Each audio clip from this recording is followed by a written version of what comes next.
पुनर्जन्म लेकर लौटने के बाद मैंने सबसे पहला काम किया, एक पत्थर का टुकड़ा निगल लिया। इतना ही नहीं, सबके सामने मैंने उस लड़की को भी मजबूर कर दिया जो मुझसे बेहद प्यार करती थी कि वह अपने पालतू बांसिया सांप बाम्बू पिट वाइपर को जिंदा निगल जाए। सबको लगा कि मैं पागल हो गया हूं, लेकिन उन्हें क्या पता था कि 1 मिनट से भी कम समय में पूरी दुनिया बदलने वाली है। दुनिया के सभी जीवों में भयानक परिवर्तन होगा और हर इंसान को उस चीज के आधार पर अलौकिक शक्ति मिलेगी जो उसने परिवर्तन से ठीक पहले खाई होगी। पिछले जन्म में मैंने उस समय एक मटन बन खाया था। परिणाम स्वरूप मुझे ऊन उगाने की शक्ति मिली। शुरुआत में ठंड से बचने के लिए यह शक्ति कुछ काम आई, लेकिन जैसे जैसे राक्षस और भी शक्तिशाली होते गए, मेरी यह क्षमता बिल्कुल बेकार साबित हुई। मैं ऐसा कमजोर इंसान बन गया जिसे कोई भी आसानी से मार सकता था। लेकिन इस बार मैं पूरी तैयारी के साथ लौटा था। पिछले जन्म में मैंने एक साधारण देसी कुत्ते को देखा था जिसने बाद में पांगु जैसी दिव्य शक्ति प्राप्त कर ली थी। बाद में पता चला कि उसने गलती से एक रहस्यमयी जेड पत्थर निगल लिया था। उसी कारण वह इतना शक्तिशाली बना। इसीलिए पुनर्जन्म के बाद मैं सबसे पहले शहर के दक्षिण वाले प्राचीन वस्तुओं की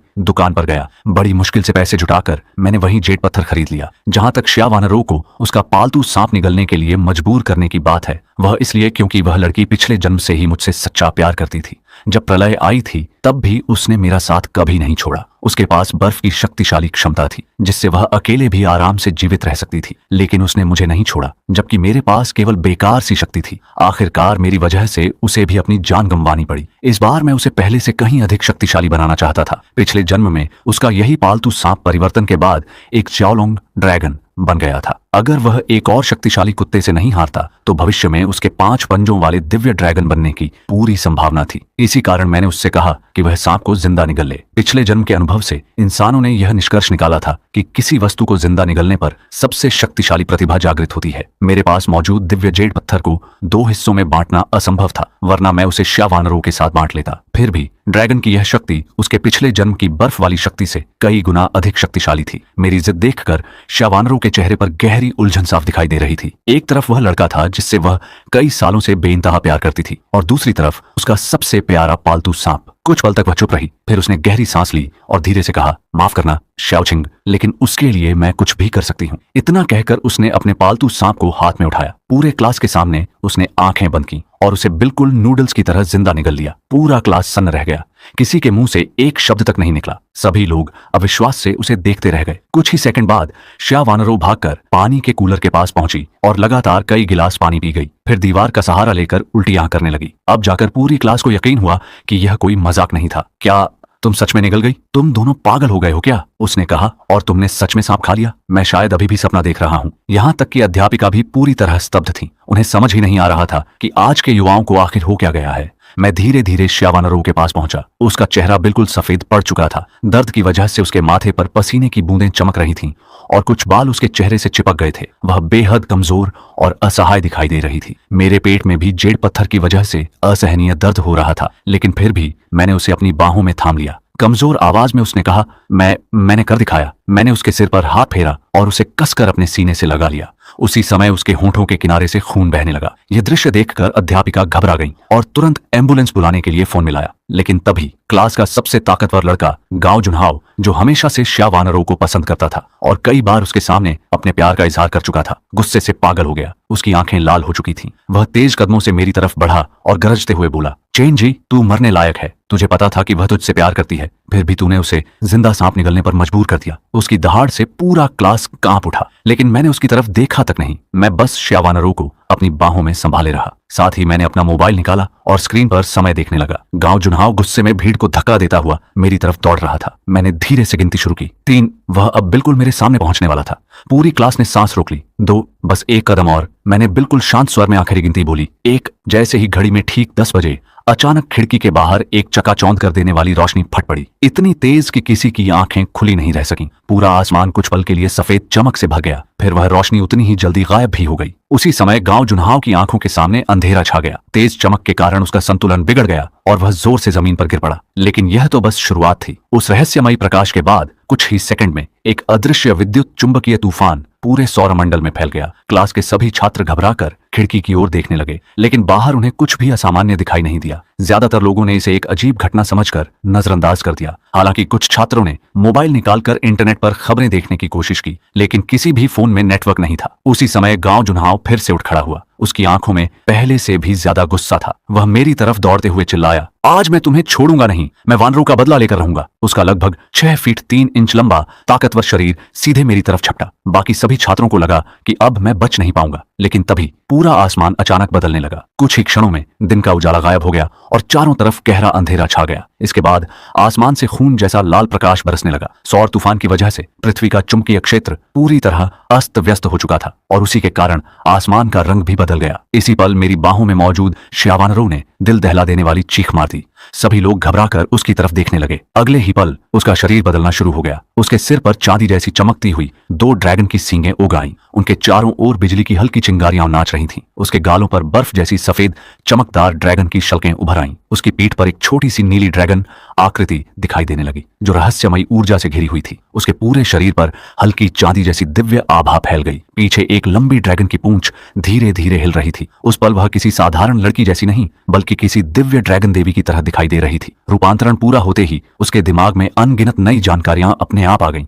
अब उसे समझ में आने लगा कि मैंने उससे सांप निगलने के लिए जिद क्यों की थी। मैंने जो कुछ किया था वह सब सिर्फ उसकी सुरक्षा और उसके भविष्य के लिए था। अब श्यावानरों की आंखों में मेरे लिए पहले से भी ज्यादा विश्वास और प्रेम था। उसे यकीन हो चुका था कि मैंने जो कुछ भी किया वह सिर्फ उसकी भलाई के लिए था। इसी दौरान गांव जुन्हाव पूरी ताकत से मेरी ओर मुक्का मारते हुए दौड़ा, लेकिन इस बार श्यावानरो एक पल में मेरे सामने आकर खड़ी हो गई। उसने केवल अपना एक हाथ आगे बढ़ाया और आसानी से उसका भारी मुक्का रोक लिया। धड़ाम! मुक्का उसकी हथेली से टकराया, लेकिन उसे जरा भी चोट नहीं लगी। उल्टा उसकी हथेली पर मौजूद दिव्य बिजली विश्वशैनली अचानक फूट पड़ी। भयंकर बिजली गांव जुन्हाव के पूरे हाथ में दौड़ गई। आ! वह दर्द से जोर से चीख पड़ा। उसका पूरा दायां हाथ बुरी तरह झुलस गया। चमड़ी काली पड़ चुकी थी और उससे धुआं उठने लगा।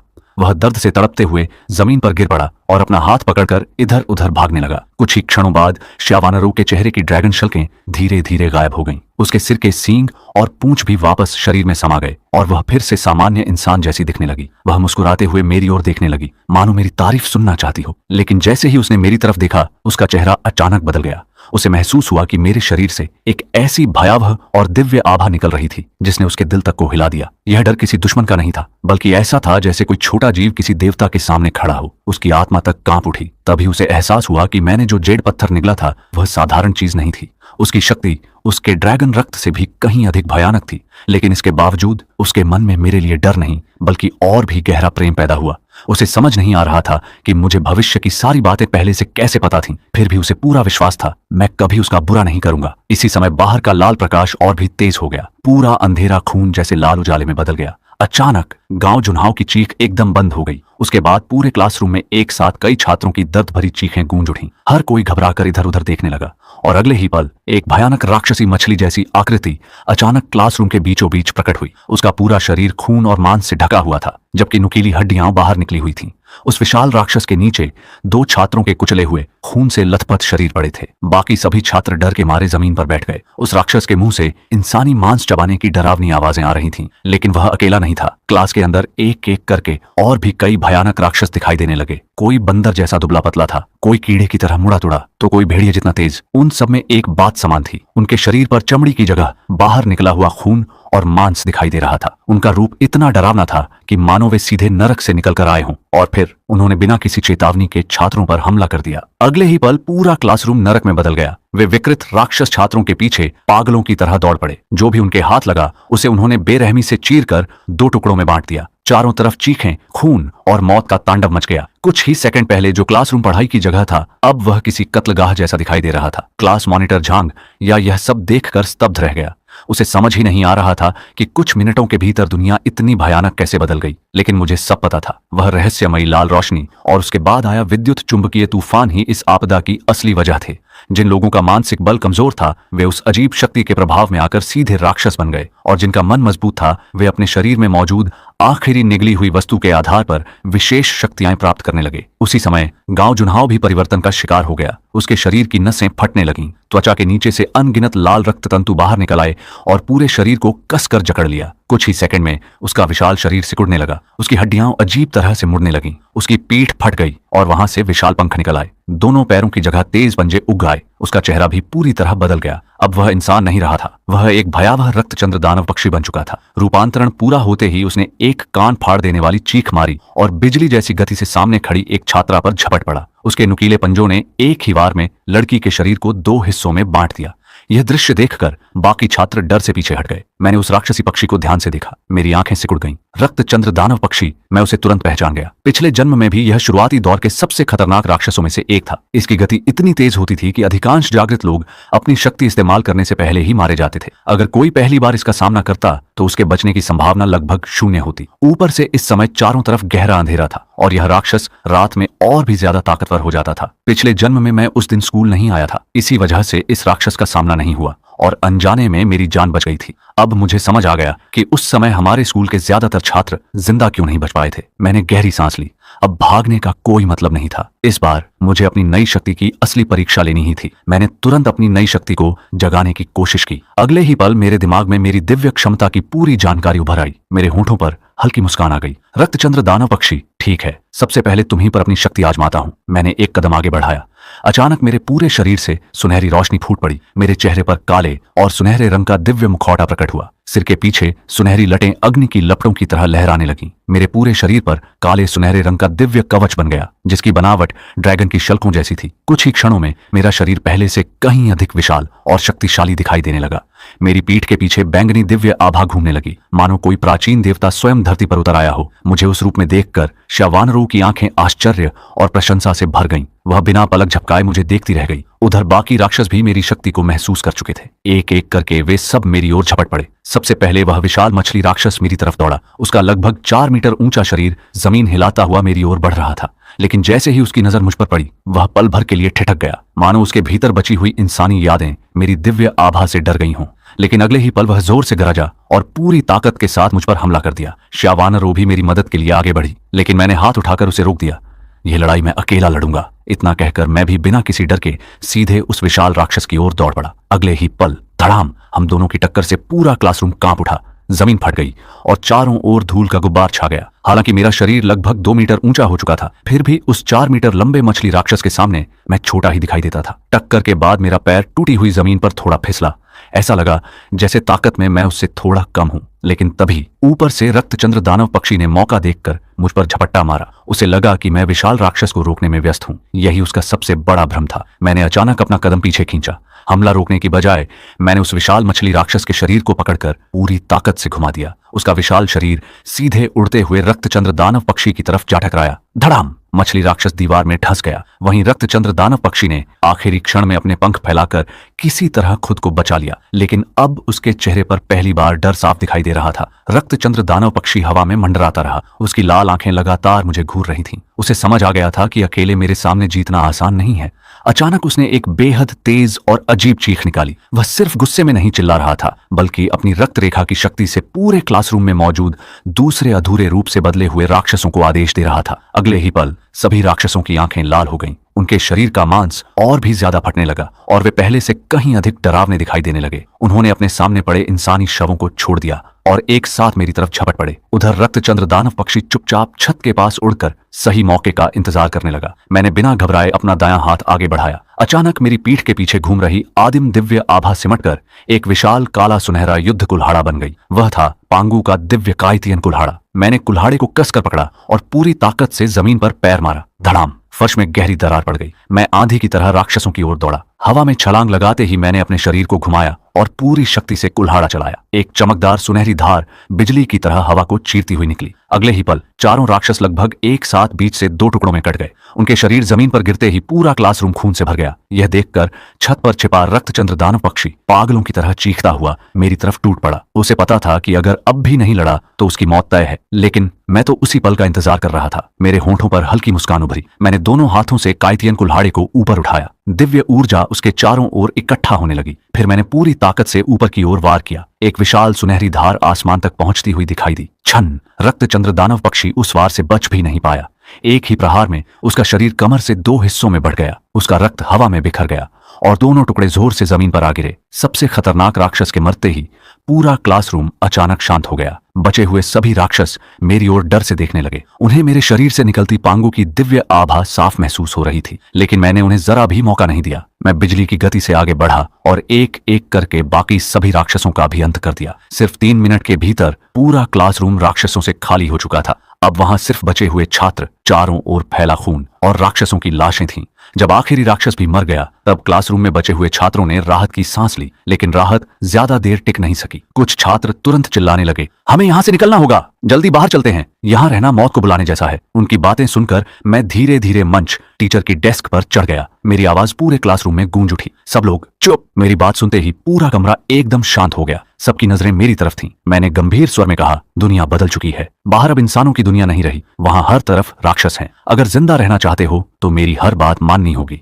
मेरी बात पूरी भी नहीं हुई थी कि अचानक क्लासरूम के बाहर से भारी गुर्राने की आवाज आई। सबने घबराकर दरवाजे की ओर देखा। दरवाजे के बाहर एक विशाल नरक का दानवी कुत्ता खड़ा था। उसकी आंखें खून की तरह लाल थीं, मुंह से लार टपक रही थी और बड़े बड़े नुकीले दांत साफ दिखाई दे रहे थे। वह धीरे धीरे गुर्रा रहा था, लेकिन उसकी आवाज पूरे क्लासरूम को हिला देने के लिए काफी थी। उसी समय भीड़ में खड़ी एक लड़की डर के मारे जोर से चीख पड़ी। उसकी चीख सुनते ही दानवी कुत्ता पूरी तरह उग्र हो गया। मैंने तुरंत उसे पहचान लिया। यही है, पिछले जन्म में यही दानवी कुत्ता स्कूल में लगातार इंसानों और राक्षसों का शिकार करता रहा था। बाद में यह विकसित होकर 3 सिर वाला नरकीय कुत्ता बन गया और पूरे शहर का आतंक बन गया। अगर उस समय शक्तिशाली जागृत लोग समय पर न पहुंचते तो पूरा शहर उसका शिकार बन जाता। इस बार मैंने खुद हमला करने की बजाय शावानरों की ओर देखा। मेरे इशारे को समझते ही उसने अपना हाथ आगे बढ़ाया। उसकी हथेली पर नीली दिव्य बिजली इकट्ठी होने लगी। फिर उसके हाथ में एक हरे रंग की दिव्य तलवार का आभासी रूप प्रकट हुआ। अगले ही पल कड़कड़ाहट, एक भयंकर दिव्य बिजली सीधे दानवी कुत्ते पर गिरी।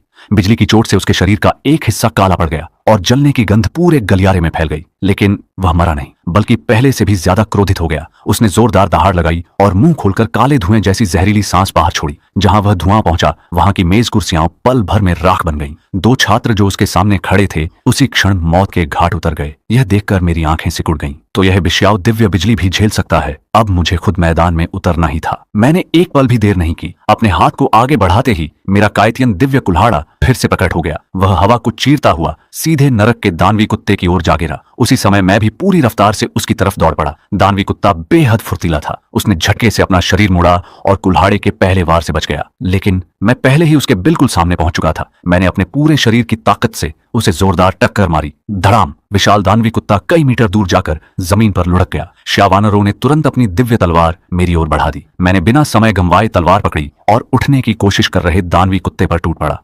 इस बार मैंने उसे कोई मौका नहीं दिया। एक ही वार में उसकी गर्दन काट दी। विशाल सिर जमीन पर गिरा और उसका शरीर तड़पते तड़पते शांत हो गया। मैं उसके शव के पास गया और पेट चीरकर अंदर से एक कठोर चमकदार ऊर्जा क्रिस्टल निकाला। पिछले जन्म में इस तरह के क्रिस्टल को सभी जागृत लोग लिंग जिंग आध्यात्मिक सार कहते थे। जो भी इसे अवशोषित करता उसकी शक्ति तेजी से बढ़ जाती। हालांकि हर राक्षस के शरीर में यह नहीं मिलता था। सिर्फ कुछ शक्तिशाली या विशेष राक्षस ही मरने के बाद ऐसा क्रिस्टल छोड़ते थे, और जितना बेहतर क्रिस्टल उतना ही ज्यादा शक्तिशाली वह राक्षस होता था। दोस्तों, वीडियो शुरू करने से पहले अगर आप इस चैनल पर नए हैं तो कृपया वीडियो को लाइक करें और चैनल को सब्सक्राइब कर लें, क्योंकि आपका एक लाइक और एक सब्सक्राइब मुझे और भी ज्यादा मोटिवेशन देता है ताकि मैं आप सभी के लिए और बेहतरीन एनिमे एक्सप्लेन वीडियो लेकर आ सकूं। इसीलिए वीडियो को लाइक करना और चैनल को सब्सक्राइब करना बिल्कुल न भूलें। मैंने कुछ क्षण उस क्रिस्टल को देखा, फिर बिना किसी झिझक के उसे शावानरों की ओर बढ़ा दिया। पिछले जन्म में उसने मेरे लिए अपनी जान तक दांव पर लगा दी थी। इस जन्म में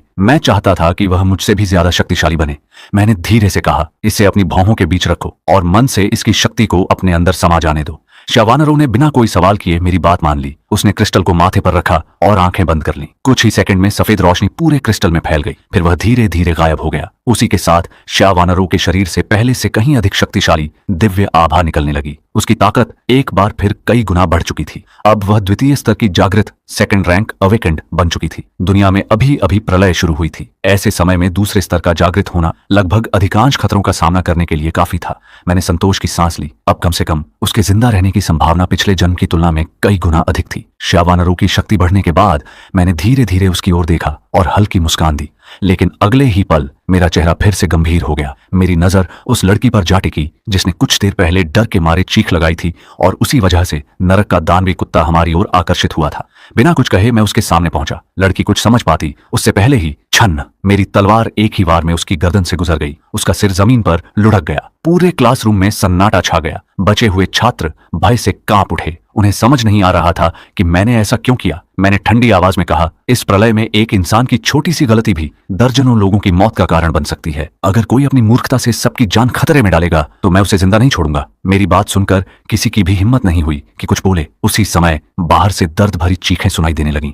उनके साथ कई राक्षसों की डरावनी गुर्राहट भी गूंज रही थी। मैं समझ गया, पूरे स्कूल के राक्षस अब झुंड बनाकर इकट्ठा होने लगे थे। पिछले जन्म में भी स्कूल के अंदर छात्रों की संख्या बहुत ज्यादा थी। इसी वजह से बड़ी संख्या में लोग राक्षस बन गए और पूरे स्कूल में राक्षसों की एक विशाल सेना तैयार हो गई थी। चाहे इस जन्म में मैं पहले से कहीं अधिक शक्तिशाली था, लेकिन हजारों राक्षसों का एक साथ सामना करना अभी भी असंभव था। मैंने तुरंत आदेश दिया, सब लोग जल्दी से दरवाजे और खिड़कियां बंद करो, मेज कुर्सियां लाकर उन्हें पूरी तरह जाम कर दो। कुछ छात्र पहले हिचकिचाए, लेकिन बाहर से आती चीखें सुनकर सब समझ गए कि यही एकमात्र रास्ता है। वे तुरंत मेरी बात मानने लगे। सबने मिलकर भारी मेजें, कुर्सियां और अलमारियां घसीट घसीट कर दरवाजों और खिड़कियों के सामने लगा दी। पूरा क्लासरूम अब अस्थायी किले में बदल चुका था। लेकिन जैसे जैसे बाहर राक्षसों की आवाजें पास आती गईं, अंदर मौजूद सभी छात्रों की धड़कनें भी तेज होती चली गईं। किसी को नहीं पता था कि यह बंद दरवाजा उन्हें बचाएगा या कुछ ही मिनटों बाद उनकी कब्र बन जाएगा। सभी लोग सांस रोके दरवाजे की ओर देख रहे थे। तभी भीड़ में खड़ी शाओ चियान चियान ने अचानक बाहर भागती हुई एक लड़की को पहचान लिया। वह उसकी रूममेट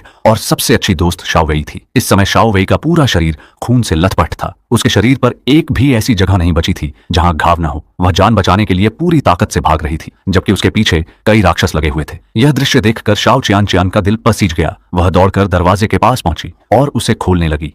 उसी समय मैंने उसका हाथ कसकर पकड़ लिया। मैंने ठंडी आवाज में कहा, क्या तुम चाहती हो कि तुम्हारी एक गलती की वजह से यहां मौजूद हम सब मर जाएं? शाओ चियान चियान गुस्से से मेरी ओर देखने लगी। वह मेरी सबसे अच्छी दोस्त है, क्या मैं उसे मरने के लिए छोड़ दूं? तुम इतने निर्दयी कैसे हो सकते हो? मैंने उसकी आंखों में देखते हुए शांत स्वर में कहा, अगर तुम्हें इतना ही उस पर तरस आ रहा है तो जाओ, खुद जाकर उसे बचाओ। इतना कहकर मैंने अपना दिव्य कवच सक्रिय किया, फिर दरवाजा खोला और एक ही धक्के में शाओ चियान चियान को बाहर धकेल दिया। अगले ही पल मैंने दरवाजा फिर से बंद कर दिया। बाहर निकलते ही शाओ चियान चियान का चेहरा डर से सफेद पड़ गया। वह पागलों की तरह दरवाजा पीटने लगी। चेंजे, प्लीज, मुझसे गलती हो गई, मुझे अंदर आने दो, मैं दोबारा ऐसा कभी नहीं करूंगी। लेकिन मैंने उसकी एक भी बात का जवाब नहीं दिया। कुछ ही सेकंड बाद गलियारे में घूम रहे राक्षसों ने उसकी आवाज सुन ली। उनकी लाल आंखें उसकी तरफ मुड़ गईं। अगले ही पल वे सभी उस पर टूट पड़े। गलियारे में उसकी दर्दनाक चीखें गूंजने लगीं। क्लासरूम के अंदर बैठे सभी छात्र कांप उठे। कोई भी बोलने की हिम्मत नहीं कर पा रहा था। हर कोई चुपचाप सिर झुकाए बैठा रहा। मैं दरवाजे के पीछे खड़ा बाहर की हर आवाज ध्यान से सुन रहा था। अगर कोई राक्षस दरवाजा तोड़कर अंदर आता तो मैं आखिरी सांस तक लड़ने के लिए तैयार था, और अगर हालात पूरी तरह बेकाबू हो जाते तो चाहे अपनी जान चली जाए, मैं हर हाल में शावानरों को इस स्कूल से जिंदा बाहर निकालता। कुछ ही देर बाद बाहर से आ रही चीखें अचानक बंद हो गईं। पूरा गलियारा एकदम शांत हो गया। क्लासरूम में बैठे सभी छात्र एक दूसरे का चेहरा देखने लगे। किसी ने धीमे से कहा, क्या सारे राक्षस चले गए? लेकिन मुझे ऐसा बिल्कुल नहीं लगा। मैं धीरे धीरे दरवाजे के पास गया और छोटी सी कांच की खिड़की से बाहर झांका। जो दृश्य मैंने देखा उसने मुझे भी कुछ पल के लिए सोचने पर मजबूर कर दिया। शाओ चियान चियान का शरीर पूरी तरह नोचकर खा लिया गया था। फर्श पर सिर्फ खून का बड़ा सा धब्बा बचा था। लेकिन उससे भी अजीब बात यह थी कि गलियारे में मौजूद सारे राक्षस जमीन पर झुके हुए कांप रहे थे। ऐसा लग रहा था जैसे वे किसी बेहद खतरनाक अस्तित्व से डर रहे हों। यह बिल्कुल सामान्य नहीं था। अगर सब कुछ पहले जैसा होता तो वे अब तक दरवाजा तोड़कर अंदर घुस चुके होते। मेरे पिछले जन्म में मैं उस समय स्कूल में मौजूद नहीं था, इसीलिए आगे क्या होने वाला था यह मुझे भी नहीं पता था। मेरे मन में पहली बार हल्की सी बेचैनी पैदा हुई। उसी समय शावानरो मेरे पास आकर धीमी आवाज में बोली, चेंजे, बाहर क्या हो रहा है? उसने अपनी तलवार मजबूती से पकड़ रखी थी। अगर जरा भी खतरा होता तो वह सबसे पहले मेरी रक्षा के लिए आगे बढ़ जाती। मैंने सिर हिलाया। अभी कुछ कहना मुश्किल है। सब लोग अपनी जगह से मत हिलो, पहले देखते हैं कि बाहर क्या है।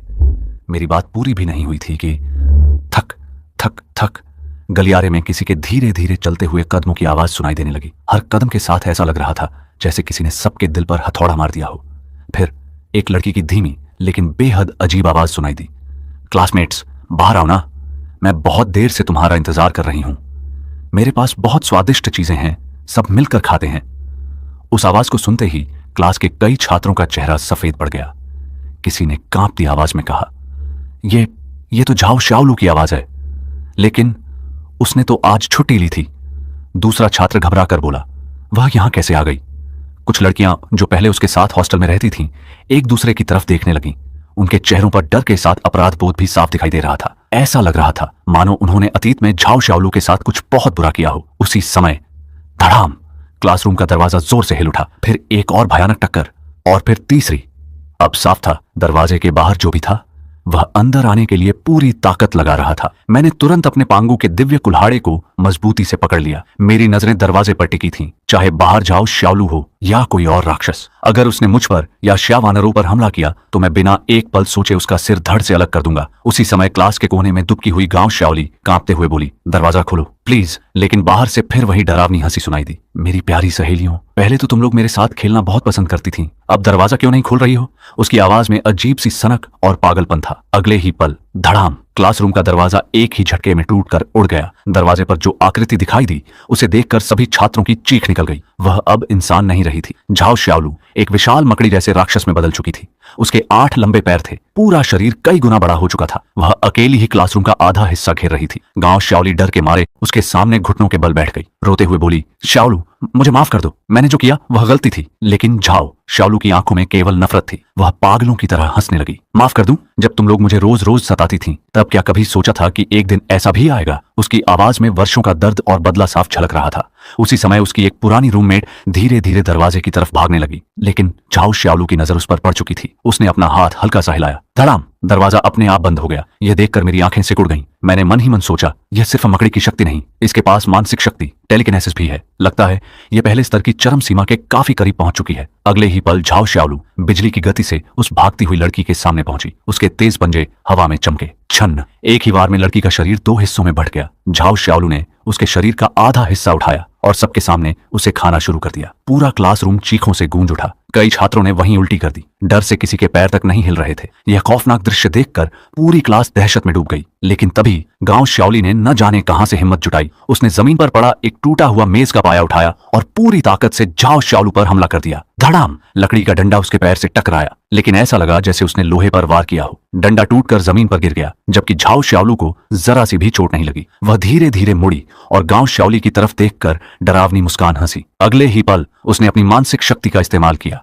गांव शाओली का शरीर अचानक हवा में उठ गया। वह पूरी ताकत से छूटने की कोशिश करती रही, लेकिन उसका शरीर जैसे किसी अदृश्य हाथ ने जकड़ लिया था। झाओ शाओलू हंसते हुए बोली, इतनी जल्दी क्या है, अब तुम्हारी बारी है। वह धीरे धीरे गांव शाओली को अपने मुंह के पास ले गई। फिर उसने एक ही काट में उसके कंधे का बड़ा हिस्सा नोच लिया। पूरे क्लासरूम में उसकी दर्दनाक चीख गूंज उठी। कुछ ही सेकंड में गांव शाओली का आधा शरीर खून से लथपथ हो चुका था। अपना बदला लेने के बाद भी झाओ शाओलू रुकी नहीं। उसकी नजर धीरे धीरे मेरी और श्या वानरों की तरफ घूम गई। उसने अपनी लंबी जीभ से होंठों पर लगा खून चाटा और मुस्कुराते हुए कहा, तुम दोनों बाकी सबसे ज्यादा स्वादिष्ट लग रहे हो। मैंने तुरंत अपने हाथ में कायतियन कुल्हाड़ा कसकर पकड़ लिया। अगर वह हम पर हमला करती तो मैं बिना झिझक उसे यहीं खत्म कर देता। लेकिन झाओ शाओलू ने मेरी चेतावनी की परवाह नहीं की। उसकी उंगलियों से लंबे नुकीले पंजे निकल आए। अगले ही पल उसने हवा को चीरते हुए मुझ पर हमला कर दिया। मैंने जोर से दहाड़ लगाई और पूरी ताकत से अपना कायतियन कुल्हाड़ा घुमा दिया। टन! मेरे कुल्हाड़े और उसके पंजों की टक्कर से चारों तरफ चिंगारियां उड़ने लगी। भयानक टक्कर से झाओ शाओलू कई कदम पीछे जा गिरी। उसने अपने घायल पंजों की ओर देखा। पहली बार उसकी आंखों में हैरानी साफ दिखाई दे रही थी। उसे यकीन ही नहीं हो रहा था कि कोई इंसान उसकी ताकत का सामना कर सकता है। और तभी उसके चेहरे पर गुस्से की जगह पागलपन छा गया। वह आसमान की ओर देखकर जोर से चीखी, जिसने मुझे चोट पहुंचाई उसे मैं कभी जिंदा नहीं छोड़ूंगी। झाओ शाओलू की आंखें पूरी तरह पागलपन से भर चुकी थीं। अचानक उसने अपना विशाल मुंह पूरी तरह खोल दिया। उसके गले के भीतर काली गहराई दिखाई दे रही थी। अगले ही पल उसके मुंह से मोटे सफेद मकड़ी के जाले तेजी से बाहर निकलने लगे। हर जाले पर हरे रंग का चिपचिपा जहरीला और संक्षारक द्रव लगा हुआ था। कुछ ही सेकंड में उन जालों ने पूरे क्लासरूम को ढक लिया। चारों तरफ एक विशाल जाल फैल चुका था। इतनी छोटी जगह में उससे बचकर निकलना लगभग असंभव था। लेकिन मैं बिल्कुल भी नहीं घबराया। यही मौका था अपनी नई जागृत शक्ति की असली ताकत परखने का। मैंने गहरी सांस ली। मेरे शरीर से सुनहरी आभा निकलने लगी। वह दिव्य ऊर्जा धीरे धीरे मेरे कायतियन कुल्हाड़े में समाने लगी। मैंने कुल्हाड़े को दोनों हाथों से ऊपर उठाया। उसी क्षण पूरी इमारत जोर से कांप उठी। फर्श हिलने लगा। दीवारों में दरारें पड़ने लगीं। चारों तरफ की खिड़कियों के शीशे एक एक करके टूट गए। जैसे ही मकड़ी का विशाल जाल मुझे घेरने वाला था, मैंने पूरी ताकत से अपना कुल्हाड़ा नीचे की ओर चला दिया। धाम! उस वार से निकली दिव्य शक्ति ने पूरे जाल को बीच से चीर दिया। इतने मोटे और मजबूत जाले भी उस प्रहार के सामने टिक नहीं पाए। वे पल भर में टूटकर बिखर गए। लेकिन हमला यही नहीं रुका। कुल्हाड़े की वही शक्ति सीधे झाओ शाओलू के शरीर तक पहुंच गई। अगले ही पल उसका शरीर कंधे से लेकर कमर तक 2 हिस्सों में बंट गया। चारों तरफ खून की बौछार फैल गई। झाओ शाओलू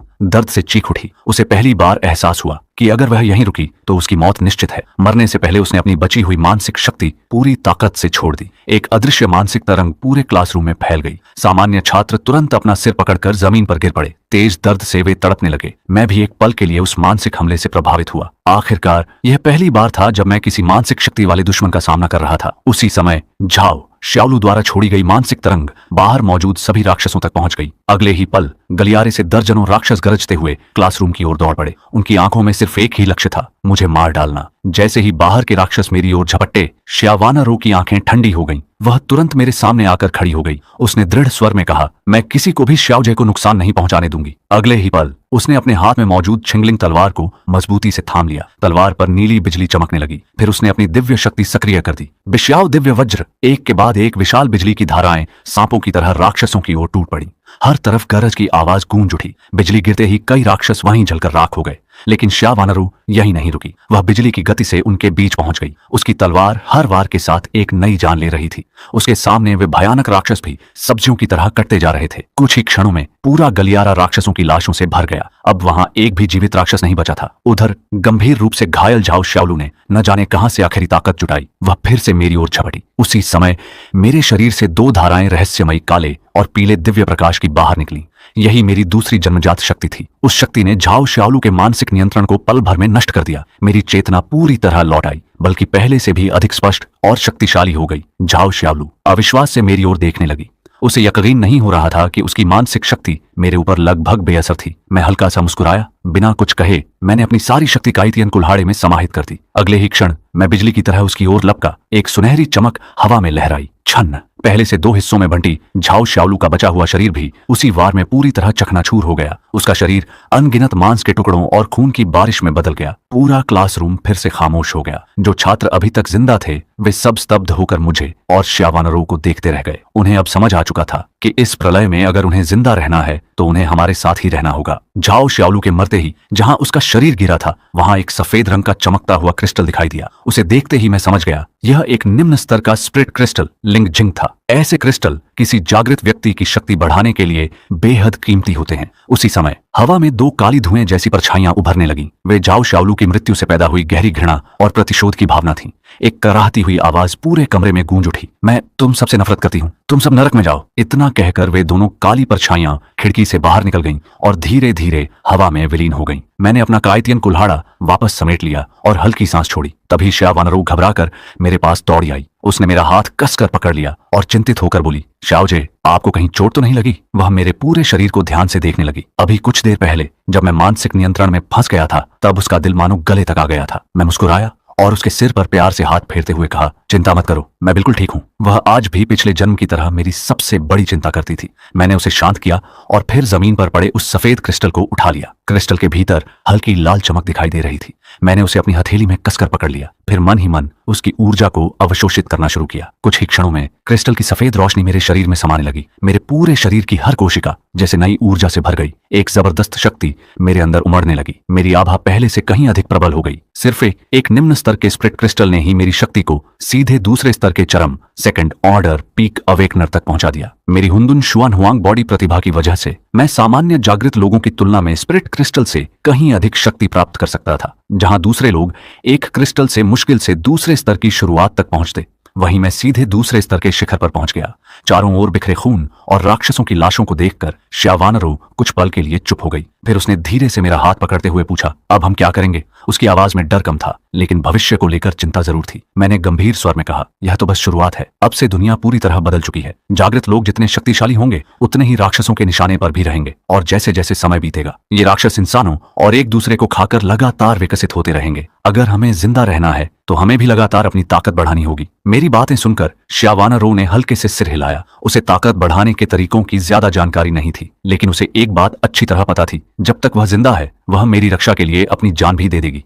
इसी बीच झाओ श्याओलू के शव से फैलती खून की तेज गंध पूरे स्कूल में फैल चुकी थी। उच्च स्तर के राक्षस का मांस दूसरे राक्षसों के लिए भी बेहद आकर्षक भोजन था। कुछ ही देर में स्कूल के अलग अलग हिस्सों से अनेक राक्षस उसी दिशा में आने लगे। मैंने तुरंत शिया वानरों का हाथ पकड़ा। हमें अभी यहाँ से निकलना होगा। तभी क्लास का अमीर लड़का हुआंग त्यान घबराकर मेरे सामने आ गया। वह जल्दी जल्दी बोला, चेन जे, मुझे भी अपने साथ ले चलो। मेरे पिता गुआंग याओ ग्रुप के डायरेक्टर हैं। तुम जितने पैसे मांगो मैं दूंगा। उसकी बात सुनकर मैं हल्का सा हंस पड़ा। फिर उसकी आंखों में देखते हुए बोला, यह अब प्रलय का समय है। क्या तुम्हें सच में लगता है कि अब पैसे की कोई कीमत बची है? हुआंग त्यान कुछ बोलने ही वाला था कि मैंने ठंडी नजर से उसकी ओर देखा। मेरी नजर पड़ते ही उसका चेहरा डर से सफेद पड़ गया। अगले ही पल मैंने उसके कंधे पर हल्का सा धक्का दिया, लेकिन उस हल्के से धक्के में भी मेरी वर्तमान शक्ति शामिल थी। वह जमीन पर गिरा और फिर कभी उठ नहीं सका। क्लास में मौजूद बाकी छात्र यह दृश्य देखकर दहशत से पीछे हट गए। अब उन्हें साफ समझ आ चुका था, इस नए संसार में मेरे सामने उनकी जान एक चींटी से भी ज्यादा कीमती नहीं थी। हुआंग त्यान को खत्म करने के बाद मैं शिया वानरों को साथ लेकर क्लासरूम से बाहर निकल आया। हमारे पीछे खड़े बाकी छात्र घबराकर एक दूसरे की तरफ देखने लगे। किसी ने कहा, अगर चेंजे चला गया तो हम कैसे बचेंगे? दूसरा तुरंत बोला,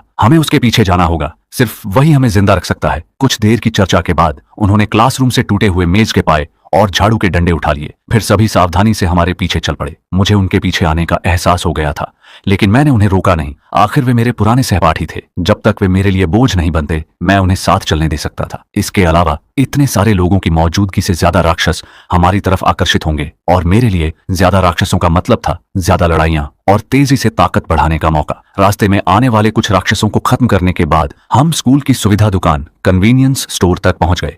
मैंने बिना समय गंवाए अंदर मौजूद खाने पीने की सारी जरूरी चीजें अपने बैग में भरनी शुरू कर दी। बाकी छात्र भी सामान इकट्ठा करना चाहते थे, लेकिन किसी की हिम्मत नहीं हुई कि मेरे चुने हुए सामान को हाथ लगाए। वे सिर्फ वही चीजें उठा रहे थे जिन्हें मैं छोड़ रहा था। 2 बड़े बैग पूरी तरह भरने के बाद मैं बाहर निकल आया। उसी समय स्कूल का पूर्व खेल प्रतिनिधि लिन शिव जल्दी से मेरे पास आया। वह मुस्कुराकर बोला, भाई चेन, मेरा शरीर मजबूत है, ये बैग मुझे उठाने दीजिए। आप और भाभी आराम से चलिए। वह बहुत विनम्र होकर मेरी तरफ देख रहा था। मैंने कुछ पल उसे देखा, फिर दोनों बैग उसके हाथ में दे दिए, लेकिन मन ही मन एक फैसला भी कर लिया, अगर उसने जरा सी भी बेईमानी की तो मैं बिना झिझक उसी समय उसे खत्म कर दूंगा। जैसे ही मैं सुविधा स्टोर से बाहर निकला, मुझे लोगों की एक भीड़ ने घेर लिया। मैंने ध्यान से देखा तो सामने आने वाला व्यक्ति कक्षा 6 का क्लास मॉनिटर झाऊ था। यह झाऊ पहले से ही अपनी दबंगई के लिए जाना जाता था और स्कूल में एक कुख्यात गुंडे के रूप में प्रसिद्ध था। कुछ ही समय पहले झाऊ ने सफलतापूर्वक अपनी प्रतिभा जागृत की थी, जिससे उसने कक्षा 6 के कई लोगों को मुसीबत से निकलने में मदद की थी और साथ ही कक्षा 6 के जीवित बचे छात्रों को अपने गुर्गों के रूप में इकट्ठा कर लिया था। इस समय लिन शिव भोजन के 2 बड़े थैले घसीटते हुए मेरी तरफ मुड़ा और देखने लगा। मेरे निर्देश के बिना उसकी इतनी हिम्मत नहीं थी कि वह इस तरह राशन सामने वाले को सौंप दे। मैंने अपनी भौहें सिकोड़ी। मुझे आमतौर पर झाऊ जैसे बड़े होकर छोटों को सताने वाले लोग बिल्कुल पसंद नहीं थे। झाऊ का चेहरा गुस्से से लाल हो गया। उसने अपनी दोनों मुट्ठियां भींच लीं और तुरंत ही उसकी पीठ के पीछे 2 विशाल पंख निकल आए, जिन पर सफेद रंग के धब्बे दिखाई दे रहे थे। ऐसा लगता है कि इस झाऊ ने प्रलय आने से पहले एक लेडीबग निगल लिया होगा, तभी उसमें ऐसा बदलाव आया है। झाऊ की पीठ के पंख अचानक फड़फड़ाए और वह पूरा का पूरा एक उल्का पिंड की तरह मेरी तरफ झपटा। मैंने अपना हाथ धीरे से हिलाया और तुरंत ही कायतियान कुल्हाड़ी मेरे हाथ में आ गई, जिसके चारों ओर एक भव्य रहस्यमयी ऊर्जा चक्कर काट रही थी। झाऊ ने जोर से चिल्लाते हुए गर्व से कहा और उसी समय उसके शरीर की मांसपेशियां हिलने डुलने लगीं, धीरे धीरे सिकुड़कर और अधिक शक्तिशाली दिखने लगीं। मैं झाऊ को टकटकी लगाए देखता रहा और बिना किसी घबराहट के हाथ में कायतियान कुल्हाड़ी को मजबूती से थाम लिया। एक ठंडी रोशनी चमकी और सीधे झाऊ के चेहरे पर वार किया। कायतियान कुल्हाड़ी झाऊ के लोहे जैसे हाथों पर जा लगी। ताकत को सहन न कर पाने के कारण झाऊ पीछे हट गया और खुद को शांत दिखाने के लिए सीधा खड़ा हो गया। झाऊ के गुर्गे जोर जोर से चिल्ला रहे थे, लेकिन वे नहीं जानते थे कि झाऊ ने कितना भारी दबाव झेला है। अभी तो यह सिर्फ पहली भिड़ंत थी। झाऊ को ऐसा महसूस हुआ जैसे उसका लोहे का घूंसा किसी विशाल पर्वत से टकरा गया हो, जिसे हिलाया नहीं जा सकता। झाऊ मेरी कायतियान कुल्हाड़ी के वार से पीछे हट गया था और उसके दोनों हाथ कांप रहे थे। वह अब हार मानना चाहता था, लेकिन बहुत देर हो चुकी थी। अगर उसने अभी हार मान ली तो भविष्य में वह अपनी धौंस नहीं जमा पाएगा। झाऊ का चेहरा तंग हो गया और वह जोर से दहाड़ा। दिखने में वह पूरी ताकत में लग रहा था, लेकिन वास्तव में वह खुद को हिम्मत दे रहा था। उसके काले लोहे जैसे दोनों घूंसे एक बार फिर मेरी तरफ बढ़े। इससे पहले कि मैं वार करता, शिया वानरू एक तरफ से निकलकर आ गई। उसका पूरा शरीर शल्कों से ढका हुआ था और उसके हाथ की लंबी तलवार में बिजली चमक रही थी। लंबी तलवार सीधे झाऊ की तरफ तनी हुई थी। झाऊ ने एक विशाल ऊर्जा को अपनी ओर आते हुए महसूस किया। वह डर से पसीने पसीने हो गया और केवल अपने हाथों को सामने रखकर जैसे तैसे अपना बचाव कर सका।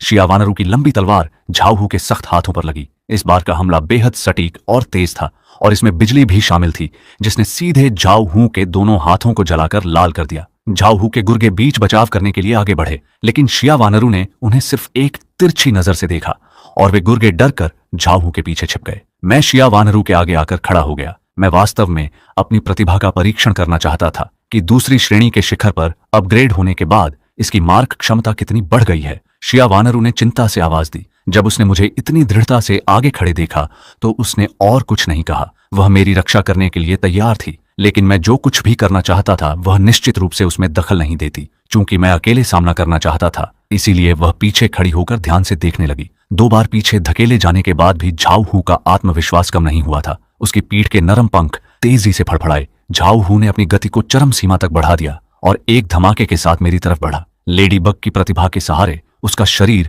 हीरे की तरह सख्त हो चुका था। झाऊ को विश्वास नहीं था कि मेरी एक टूटी फूटी कुल्हाड़ी उसके बचाव को भेद पाएगी। जब तक मैं उसकी ढाल को नहीं तोड़ पाता, तब तक उसे मुझे मार गिराने का मौका मिल जाता। मैं जोर से चिल्लाया और अपने हाथ में कायतियान कुल्हाड़ी उठा ली। स्तर बढ़ने के साथ कायतियान कुल्हाड़ी द्वारा आकाश और पृथ्वी को चीरने वाले वार के बाद ऐसा लगा जैसे शरीर पर एक ऊर्जा का कवच आ गया हो और वास्तव में एक काल्पनिक ऊर्जा की परत दिखाई देने लगी। कायतियान कुल्हाड़ी ने बिना चूके तेज ऊर्जा तरंगों की एक श्रृंखला छोड़ी जो लगातार चारों ओर फैलने लगी, जिससे हवा के झोंके और बवंडर उठने लगे। कुछ ही पलों के बाद झाऊ की पीठ पर लगे सख्त पंख टुकड़ों टुकड़ों में टूटकर हवा में बिखर गए। झाऊ का बचाव टूट चुका था। उसने विशेष रूप से रक्षात्मक प्रतिभा को चुना था, फिर भी वह मेरे एक वार को नहीं झेल सका। अपना इकलौता सहारा खोने के बाद झाऊ का शरीर बेहद कमजोर हो गया। इसके तुरंत बाद कायतियान कुल्हाड़ी नीचे की ओर चली और सफलतापूर्वक झाऊ की एक बांह को काट अलग कर दिया। खून पूरी जमीन पर बिखर गया।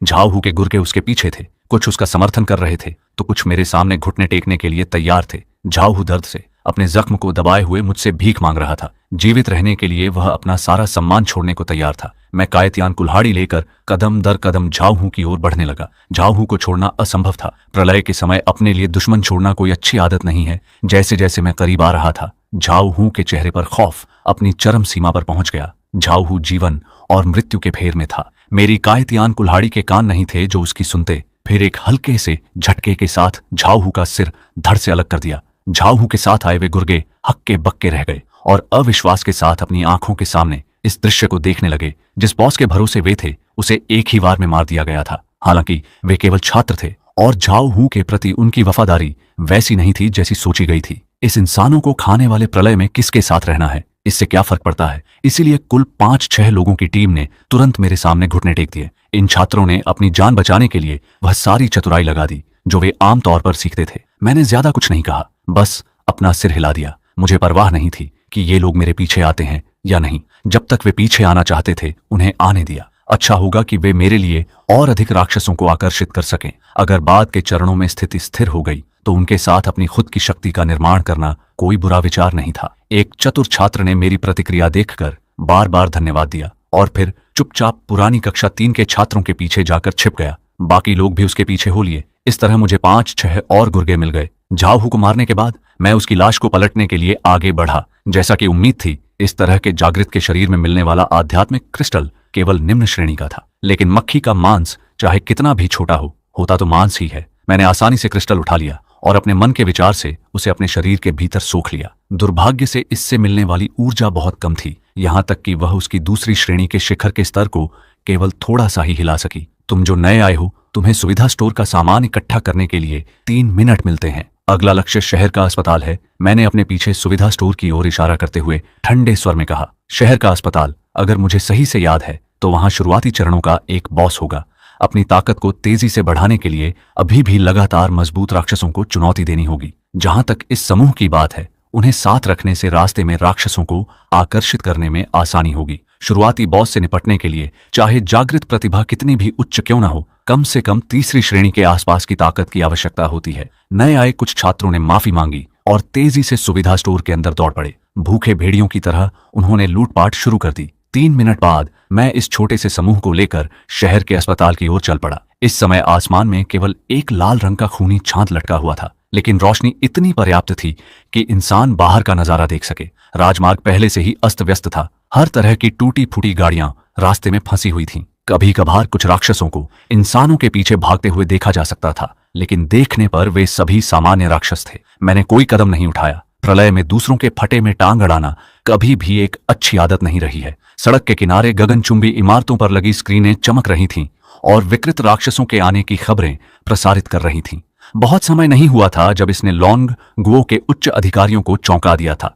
उन्होंने तुरंत प्रतिक्रिया देते हुए राक्षसों पर शोध शुरू कर दिया और जनता को सतर्क रहने की चेतावनी दी। लेकिन दुर्भाग्य से मैं जानता था कि जब तक विकृत राक्षसों को रोकने का तरीका खोजा जाएगा, तब तक अधिकांश मानव जाति पहले ही मर चुकी होगी। लेकिन यह सब मेरी चिंता का विषय नहीं था। प्रलय के बाद के चरणों में जीवित रहना और अधिक कठिन होता जाएगा। केवल वही इंसान जीवित रहने के पात्र होंगे जो खुद को लगातार चरम सीमा तक ले जाएंगे, यहां तक कि वे इस विकृत उत्परिवर्तन का उपयोग करके पौराणिक अमरता भी प्राप्त कर सकते हैं। मैं अपनी टीम को लेकर सड़कों पर शहर के अस्पताल की ओर बढ़ रहा था। थोड़ी दूर चलने के बाद मुझे चीखने चिल्लाने की आवाज सुनाई दी। मुड़कर देखा तो एक धुएं से भरी छोटी कार के नीचे एक चश्मा पहने हुए युवा दबा हुआ था।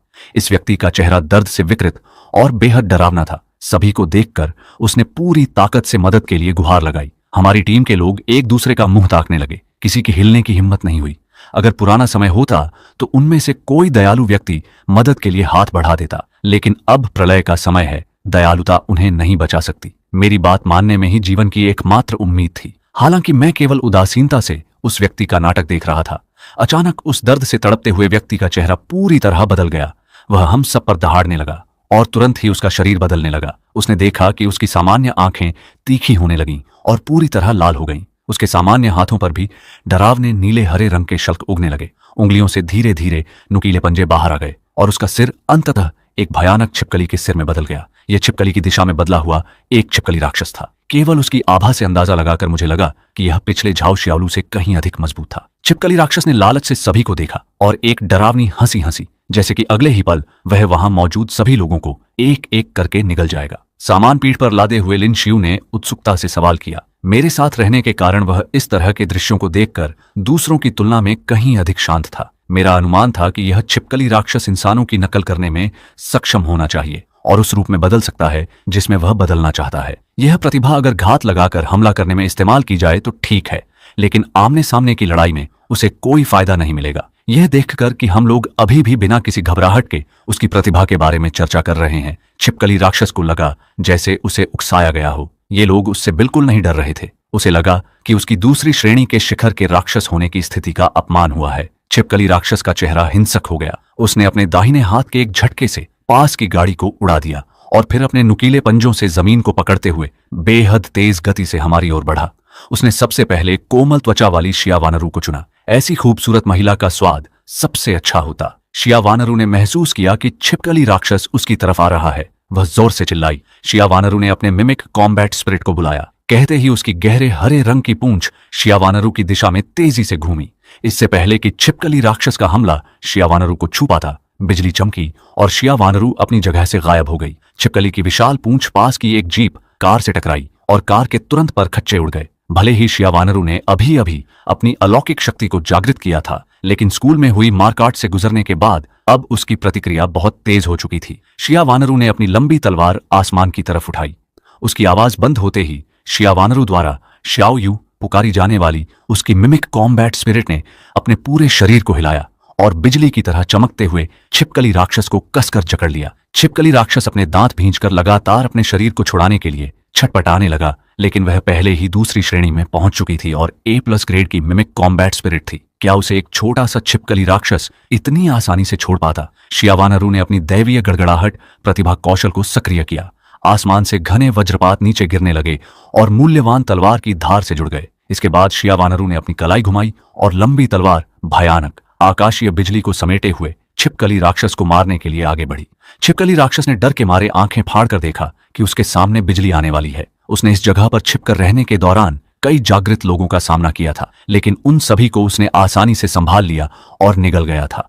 पर वह कभी शिया वानरू जैसी विकृत लड़की से नहीं मिला था जो आकाशीय बिजली को बुला सके। शिया वानरू ने आसमान से छिपकली राक्षस के डरे हुए चेहरे को देखा और उसके होठों पर एक मुस्कान तैर गई।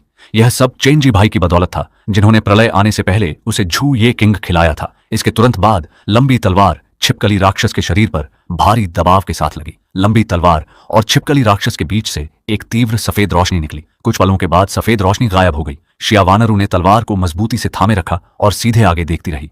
छिपकली राक्षस झुककर भारी सांसें ले रहा था। शियावानरू के इस वार को खाने के बाद उसके शल्कों से खून की बूंदें टपक रही थीं। एक पल के लिए उसे ऐसा लगा जैसे उसके शरीर के सारे शल्क जिंदा ही उखाड़ दिए जाएंगे। सौभाग्य से उसके पास जागृत प्रतिभा रेड रॉक लिजार्ड आर्मर थी। रेड रॉक लिजार्ड आर्मर कम समय में शल्कों की रक्षात्मक क्षमता को बड़े पैमाने पर बढ़ा सकता था। साथ ही इस स्थान पर इंसानों को खाकर छिपकली राक्षस पहले ही दूसरी श्रेणी के शिखर पर पहुंच चुका था। उसे मारना इतना आसान कहां था। छिपकली राक्षस पागलपन की स्थिति में आ गया। उसके चेहरे की मांसपेशियां बेहद भयानक हो गईं।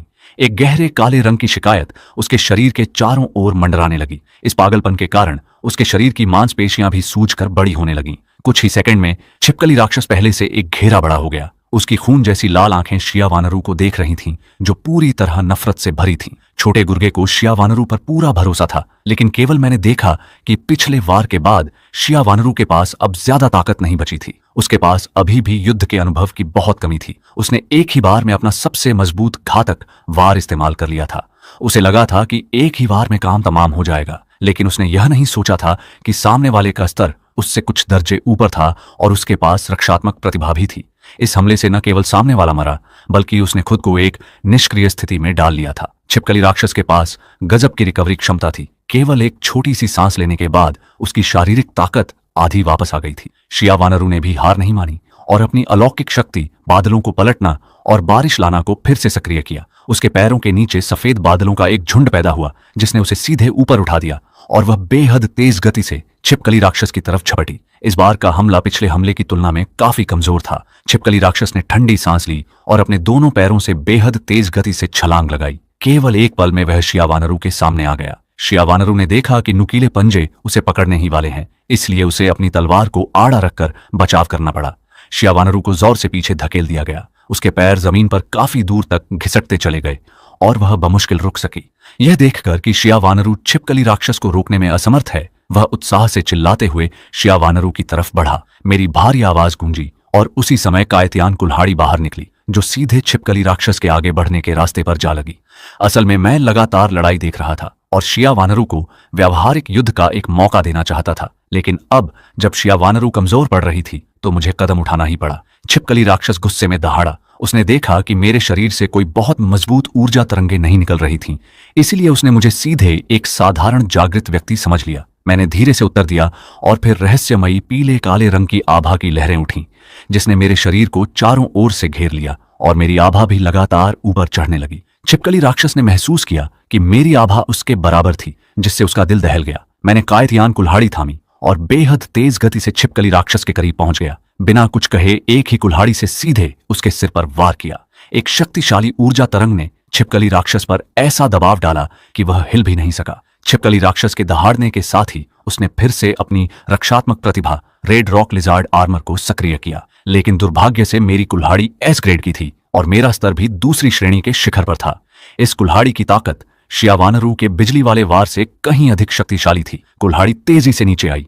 हर एक इंच नीचे गिरने पर छिपकली राक्षस को मौत का भारी खतरा महसूस हो रहा था। जब तक कायतियान कुल्हाड़ी ने वास्तव में उसके शरीर को छुआ, उसे तुरंत महसूस हुआ कि उसके शरीर की हर एक कोशिका इस कायतियान कुल्हाड़ी की शक्ति से कुचलकर टूटने वाली है। भले ही उसके शरीर के शल्क सुनहरी रोशनी से चमक रहे थे, लेकिन वे केवल थोड़ी देर के लिए ही टिक सके। धारदार कायतियान कुल्हाड़ी ने पल भर में छिपकली राक्षस के शरीर को चीर दिया। छिपकली राक्षस दर्द से चिल्लाया और तुरंत ही मेरे द्वारा दो हिस्सों में बांट दिया गया। इसके तुरंत बाद छिपकली राक्षस की लाश से एक बैंगनी रंग का प्रकाशपुंज बाहर निकला। इस तरह के प्रकाशपुंज को मैं जानता था। यह मिमिक कॉम्बैट स्पिरिट को अपग्रेड करने वाली मूल्यवान चीज थी। मैंने सामने मौजूद बैंगनी प्रकाशपुंज की तरफ धीरे से उंगली उठाई। मेरे शरीर से एक रहस्यमयी आभा निकलकर बाहर गई। होंगमेंग किंग झुओ क्यूई ने बैंगनी प्रकाशपुंज को देखने के बाद उत्साह से उसकी ओर दौड़ लगाई और एक सरसराहट के साथ बैंगनी प्रकाशपुंज को लपेट लिया। कुछ ही देर में वह प्रकाशपुंज पूरी तरह गायब हो गया और होंगमेंग किंग झुओ क्यूई द्वारा पूरी तरह निगल लिया गया। निगलने की प्रक्रिया पूरी होने के बाद होंगमेंग किंग झुओ क्यूई की आभा और अधिक मजबूत हो गई और उस ऊर्जा का कुछ हिस्सा उसके शरीर से मुझे वापस मिला। और इससे भी अजीब बात यह थी कि मुझे महसूस हुआ कि मेरे शरीर में एक और चीज जुड़ गई है। मैंने अपनी हथेली को भींचा और मन में विचार किया। अचानक मेरे शरीर पर शल्कों की एक छोटी परत उग आई और उस पर हल्की पीली रोशनी चमक रही थी। यह छिपकली राक्षस की रक्षात्मक प्रतिभा थी। मैं मन ही मन हैरान रह गया। यह होंगमेंग किंगजू क्यों ही न केवल ऊर्जा वापस दे सकती थी, बल्कि सामने वाले की प्रतिभा भी मुझे ट्रांसफर कर सकती थी। नई प्रतिभा प्राप्त करने के बाद मैं मन ही मन बेहद खुश हुआ। हर व्यक्ति आमतौर पर केवल जागृति के समय की ही प्रतिभा रख सकता है, लेकिन मेरी मिमिक बैक कॉम्बैट स्पिरिट उसके लिए नई प्रतिभाएं हासिल कर सकती थी। तो क्या इसका मतलब यह नहीं था कि भविष्य में लड़ाई के दौरान मेरे पास एक और हथियार आ गया था? इन छात्रों को जैसे ही मौका मिला, उन्होंने मेरी तारीफ करना शुरू कर दिया। अब वे स्थिति को अच्छी तरह समझ चुके थे कि हर तरफ इंसानों को खाने वाले राक्षस थे और साथ ही थोड़ी सी भी लापरवाही होने पर उन्हें अन्य जागृत लोगों द्वारा सीधे कुचला जा सकता था। उनके जीवित रहने की एकमात्र उम्मीद मैं ही था। वास्तव में प्रलय के समय इंसान अगर कुछ राक्षसों के शरीर का हिस्सा खा लें तो उन्हें कुछ फायदे मिल सकते हैं और उनका शरीर आम लोगों से थोड़ा मजबूत हो सकता है। लेकिन मुझे इन राक्षसों से घृणा थी और मेरा इसे इस्तेमाल करने का कोई इरादा नहीं था। लिन शू सबसे आगे रहा। उसने न जाने कहां से एक छोटा चाकू निकाला और उत्साह से छिपकली राक्षस के सामने दौड़ पड़ा और छिपकली राक्षस के शरीर के टुकड़े करने लगा। यहां तक कि उस भयानक छिपकली राक्षस के सामने भी उसने कोई खास डर नहीं दिखाया। कुछ ही मिनटों में उसने छिपकली राक्षस का पूरा विच्छेदन कर दिया और अलग अलग मांस को श्रेणियों में बांट दिया। इस समय धीरे धीरे शाम होने लगी थी और चारों ओर की रोशनी कम होने लगी थी। मैंने ऐसे ही एक होटल ढूंढा और उसके अंदर मौजूद कुछ सामान्य राक्षसों को साफ करके रहने लायक बना लिया। मैं दूसरी मंजिल पर रहा।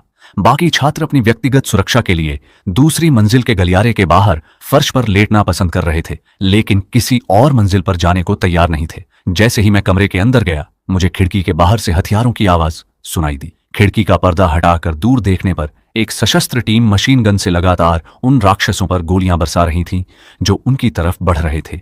सशस्त्र टीम गोलीबारी करते हुए पीछे हट रही थी और इसी होटल की तरफ आ रही थी। ये लोग गोलीबारी के बीच चिल्ला रहे थे और साथ ही उस होटल की तरफ पीछे हट रहे थे जहां मैं था। मैंने कमरे के अंदर से इन लोगों को देखकर अपनी भौहें सिकोड़ी। ये लोग इन विकृत राक्षसों को मेरी दिशा में खींच कर ला रहे थे, जिससे मेरे लिए काफी परेशानी खड़ी हो सकती थी। सामने वाली टीम के नेता, जो कि एक बड़े कद काठी का आदमी था, उसने 2 हैंड ग्रेनेड निकाले, अपने मुंह से उसकी पिन को खींचा और एक झटके से हथगोले को राक्षसों के झुंड में फेंक दिया। हथगोले से एक बड़ा धमाका हुआ और इसी धमाके की आवाज के कारण जो राक्षस पागलों की तरह हमला कर रहे थे, वे एक पल के लिए ठिठक गए। इस छोटे से समय का फायदा उठाकर इस 8 लोगों की टीम ने होटल का दरवाजा धक्का देकर खोला और अंदर घुस आए। कुछ लोगों ने होटल की 2 खिड़कियों पर मशीन गन टिका दी और राक्षसों के झुंड पर लगातार गोलियां बरसाना जारी रखा। कई छात्र उत्सुकता के कारण दूसरी मंजिल से अपना सिर निकालकर देखने लगे। बंदूक वाली टीम के एक स्कारफेस ने तुरंत मेरे छात्रों को देख लिया। कुछ छात्र तेजी से पीछे सिकुड़ गए,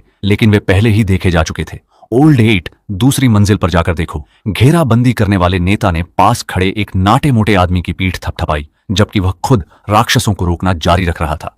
उस ओल्ड 8 नाम के नाटे मोटे आदमी ने निर्देश पाते ही अपने हाथ में सब मशीन गन उठाई और दूसरी मंजिल की तरफ दौड़ा। जैसे ही वह दूसरी मंजिल पर पहुंचा, उसने तुरंत मेरे कमरे के दरवाजे के पास इकट्ठा हुए छात्रों को देख लिया। वहां कुछ सुंदर छात्राओं को देखकर उसके मन में तुरंत हवस जाग उठी। अभी भी इतने सारे छात्र बचे हैं, यह तो हम भाइयों के खेलने के लिए काफी अच्छे हैं। उस नाटे मोटे आदमी ने अपने होंठ चाटे और बंदूक तानकर उन छात्रों पर निशाना साधा।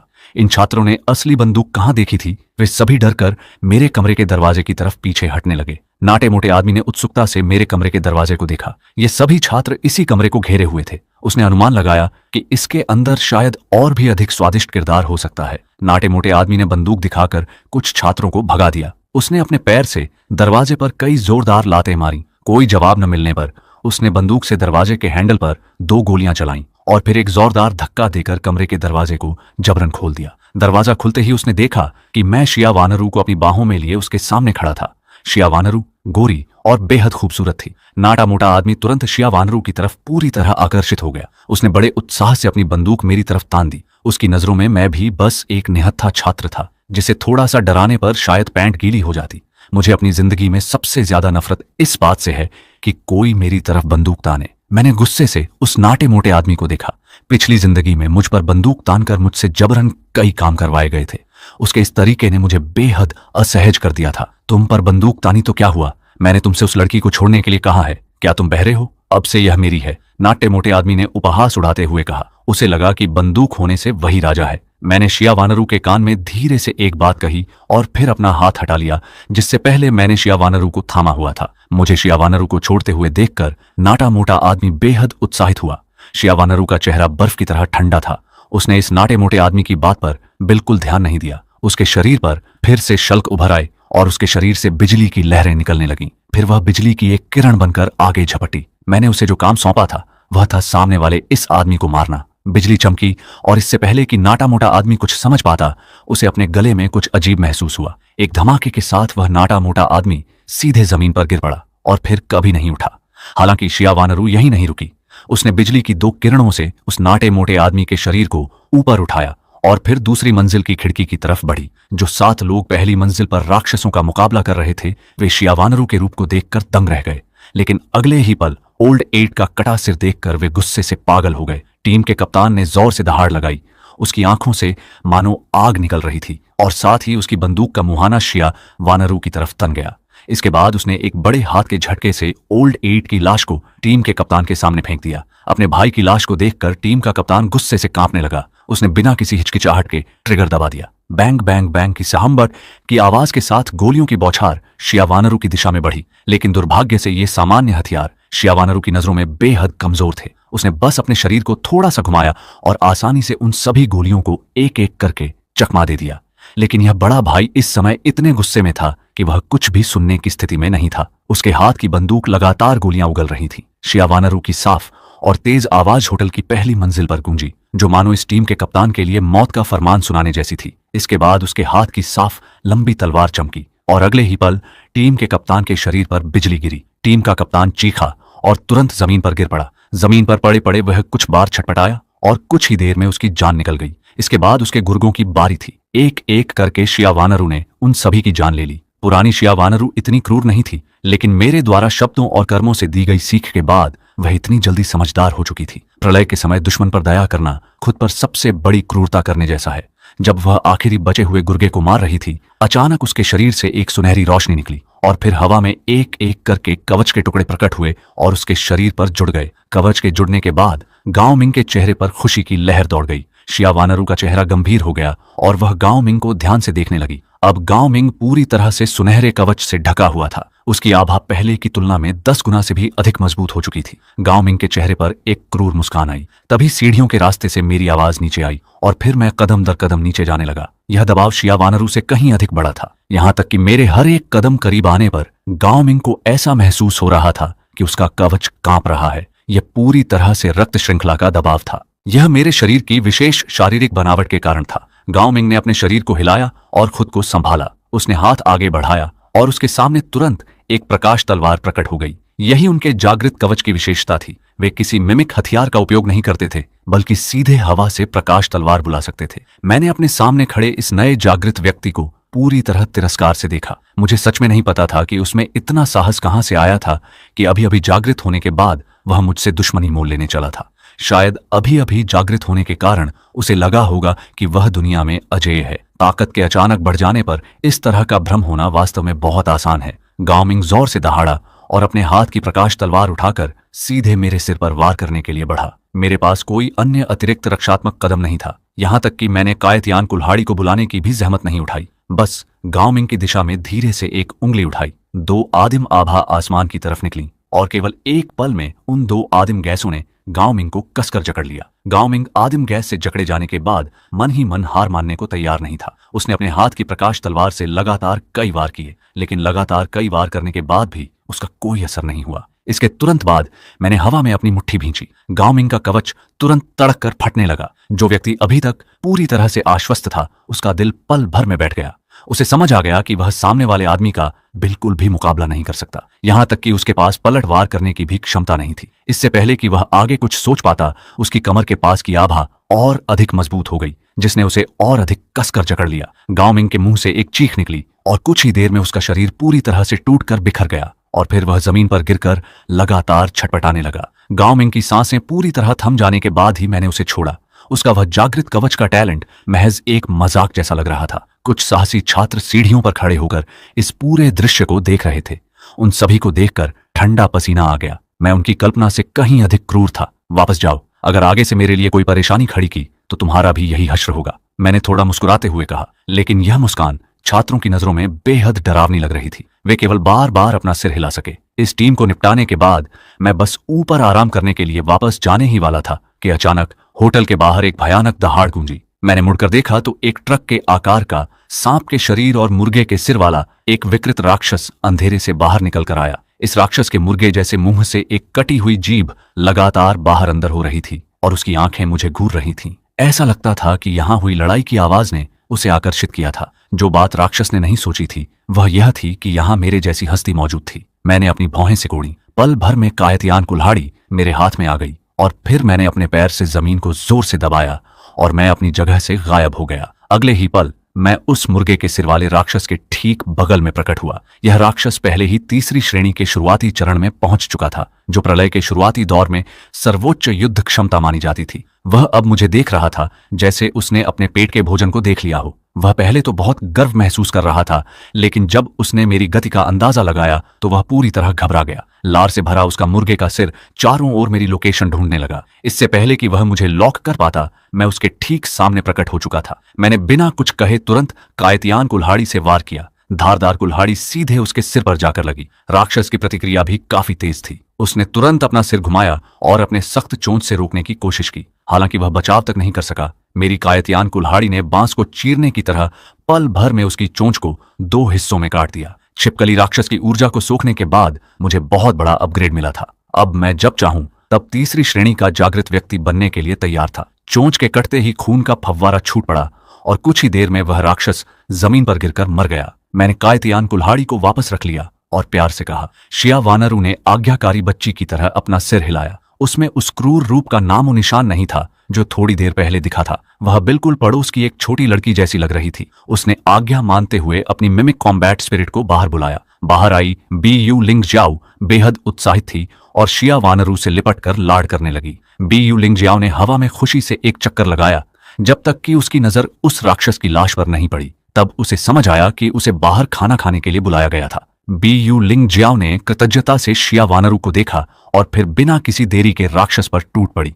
उसके मजे से खाने का अंदाज बेहद प्यारा था। सीढ़ियों पर खड़े छात्र यह देखकर लगभग रो पड़े। उन्होंने आज छिपकली राक्षस का थोड़ा सा मांस खाया था और उन्हें महसूस हुआ था कि इन राक्षसों का मांस उनके शरीर को कितना फायदा पहुंचा रहा था। वे भी बहुत उत्सुक थे कि उन्हें और अधिक राक्षसों का मांस खाने को मिले। इस समय एक ऊंची इमारत के बैठक कक्ष में एक सूट पहने हुए अधेड़ उम्र के व्यक्ति ने गुस्से में मेज पर हाथ पटका। यह आदमी हुआंग तियान का पिता था, यानी याओतियान ग्रुप का चेयरमैन हुआंग ज्ञान। हुआंग ज्ञान के इस गुस्से भरे सवाल का नीचे बैठे लोगों में से किसी के पास कोई जवाब नहीं था। जब वे स्कूल पहुंचे थे तो उन्होंने देखा कि हुआंग तियान का सिर धड़ से अलग था और उसकी मौत बेहद क्रूर तरीके से हुई थी। बैठक कक्ष में काफी देर तक सन्नाटा छाया रहा। आखिरकार एक सफेद बालों वाले बुजुर्ग ने बाहर आकर बोलने की हिम्मत की। हुआंग यान ने अधीरता से कहा, हुआंग तियान के शरीर के जख्म उसने खुद अपनी आंखों से देखे थे। उन पर किसी राक्षस के दांतों के निशान बिल्कुल नहीं थे। वह पूरी तरह से आंतरिक ऊर्जा से पहुंचाई गई चोट थी। यह बहुत साफ था कि उसके बेटे की किसी ने जानबूझकर हत्या की थी।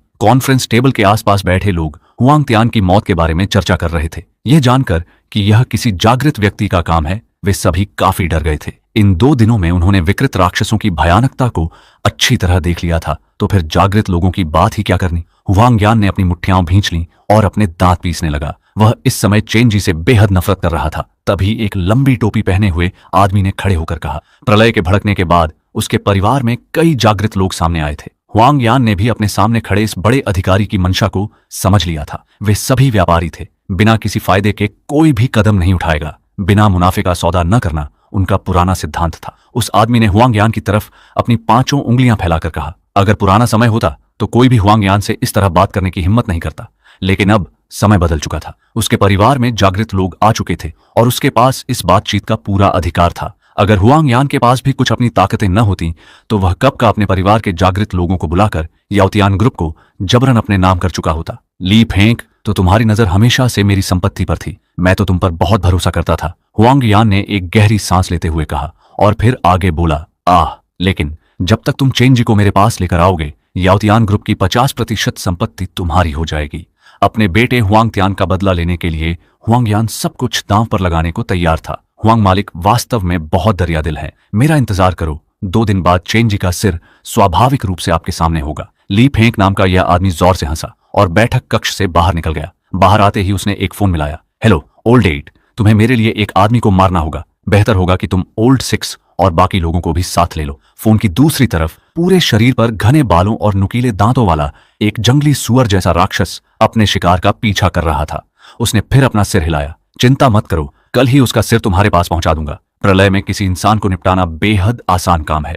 होटल के अंदर शिया वानरू ने मेरी बात मानते हुए मिमिक कॉम्बैट स्प्रिट द्वारा उस राक्षस को सोखने दिया, जिसके बाद उसे भी एक बहुत बड़ा अपग्रेड मिला और वह सफलतापूर्वक दूसरी श्रेणी के शिखर पर पहुंच गई। बस दुर्भाग्य यह था कि इस राक्षस से कोई क्रिस्टल पैदा नहीं हुआ, नहीं तो आज रात हम दोनों में से कम एक व्यक्ति तीसरी श्रेणी में पहुंच जाता। दूसरी मंजिल पर वापस आकर मैंने अपना कमरा बदला, एक गर्म पानी से स्नान किया और अपने शरीर की सारी गंदगी साफ की। शिया वानरू ने कहा कि उसे डर लग रहा है और वह जबरदस्ती मेरे साथ सोने आ गई। जब मैं नहाकर बाहर आया तो मैंने देखा कि शिया वानरू पहले से ही मेरे बिस्तर पर लेटी हुई थी।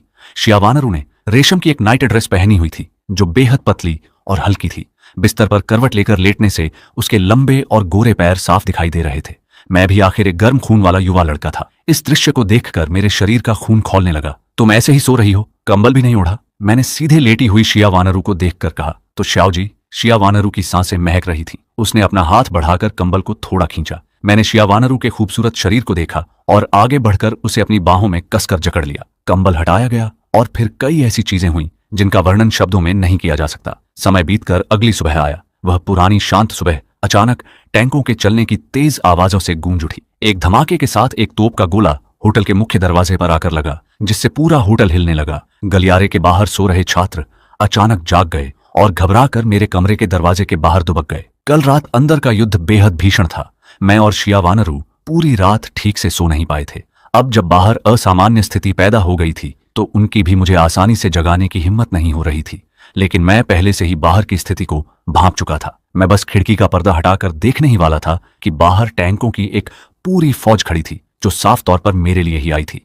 लेकिन ये आधुनिक हथियार मुझ जैसे एक जागृत व्यक्ति के लिए कोई बहुत बड़ा खतरा पैदा नहीं कर सकते थे। मुख्य बात यह थी कि उन टैंकों के ऊपर कई सुपर 5 विकृत टीमें खड़ी थीं। मैंने भी नहीं सोचा था कि इस समय इंसान इतनी जल्दी एकजुट हो सकेंगे। ऐसा शायद केवल लॉन ग्वो के लोगों में ही संभव था, जो हमेशा से काफी एकजुट रहते आए हैं। लेकिन दुर्भाग्य से उन्होंने निशाना बनाने के लिए गलत व्यक्ति को चुन लिया था। शिया वानरू के पैर थोड़े कांप रहे थे। वह मेरे बगल में आई और उसने प्यार से पूछा। मैंने शिया वानरू के सिर को सहलाया। कल रात उसने काफी मेहनत की थी, इसलिए आज उसे लड़ाई में उतरने की कोई जरूरत नहीं थी। मैंने हाथ से बस थोड़ा सा छुआ और खिड़की का कांच तुरंत चकनाचूर हो गया। इसके बाद मैं एक पीली रोशनी बनकर बाहर उड़ गया और हवा में उन टैंकों के सामने जाकर खड़ा हो गया। टैंकों ने जैसे ही मेरी परछाई देखी, उन्होंने तुरंत अपनी तोप का रुख हवा में तैर रहे मेरी तरफ मोड़ दिया। मैं हवा में खड़ा होकर नीचे मौजूद लोगों को हिकारत से देख रहा था। बीच वाले टैंक से एक काले कवच पहने हुए अधेड़ उम्र का मजबूत आदमी बाहर आया। उसकी आंखों से हरी रोशनी निकल रही थी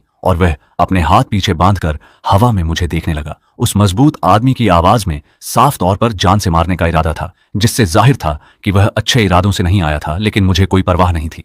मेरी बुलंद आवाज पूरे आसमान में गूंज उठी। मेरा जवाब सुनकर उस अधेड़ उम्र के आदमी की आंखें और गहरी हो गईं। वह हुआंग यान की कंपनी के उस लंबी टोपी वाले आदमी के परिवार का जागृत व्यक्ति था। लंबी टोपी वाले आदमी से खबर मिलने के बाद उसने सेना से छीने गए टैंकों को इकट्ठा किया और रात भर में यहां पहुंच गया। लिन याओ ने अपनी दोनों मुट्ठियां भींची और उसके शरीर पर नीले हरे रंग के कवच की एक परत चढ़ गई। ये उसकी जागृत प्रतिभा ब्लू ड्रैगन आर्मर थी। वह प्रलय के आते ही जागृत हुआ था और अपने परिवार की मदद से केवल एक दिन के भीतर ही उसने अपनी ताकत को दूसरी श्रेणी के शिखर तक पहुंचा दिया था। अपनी जागृति की विशेष प्रकृति के कारण उसकी युद्ध क्षमता इस समय तीसरी श्रेणी के शुरुआती जागृत व्यक्ति के बराबर थी। मैंने लिन याओ को देखा और बिना किसी झिझक के साफ कह दिया, चाहे कोई भगवान के आदेश पर आया हो या हुआंग यान के कहने पर मेरे लिए परेशानी खड़ी करने आया हो या खुद हुआंग यान ही क्यों ना आया हो, मैं सीधे मुकाबला करूंगा और कोई कसर नहीं छोड़ूंगा। पिछली जिंदगी में मैं पहले ही बहुत घुट-घुट कर जी चुका था। लिन याओ ने एक क्रूर मुस्कान बिखेरी, मुट्ठी भींची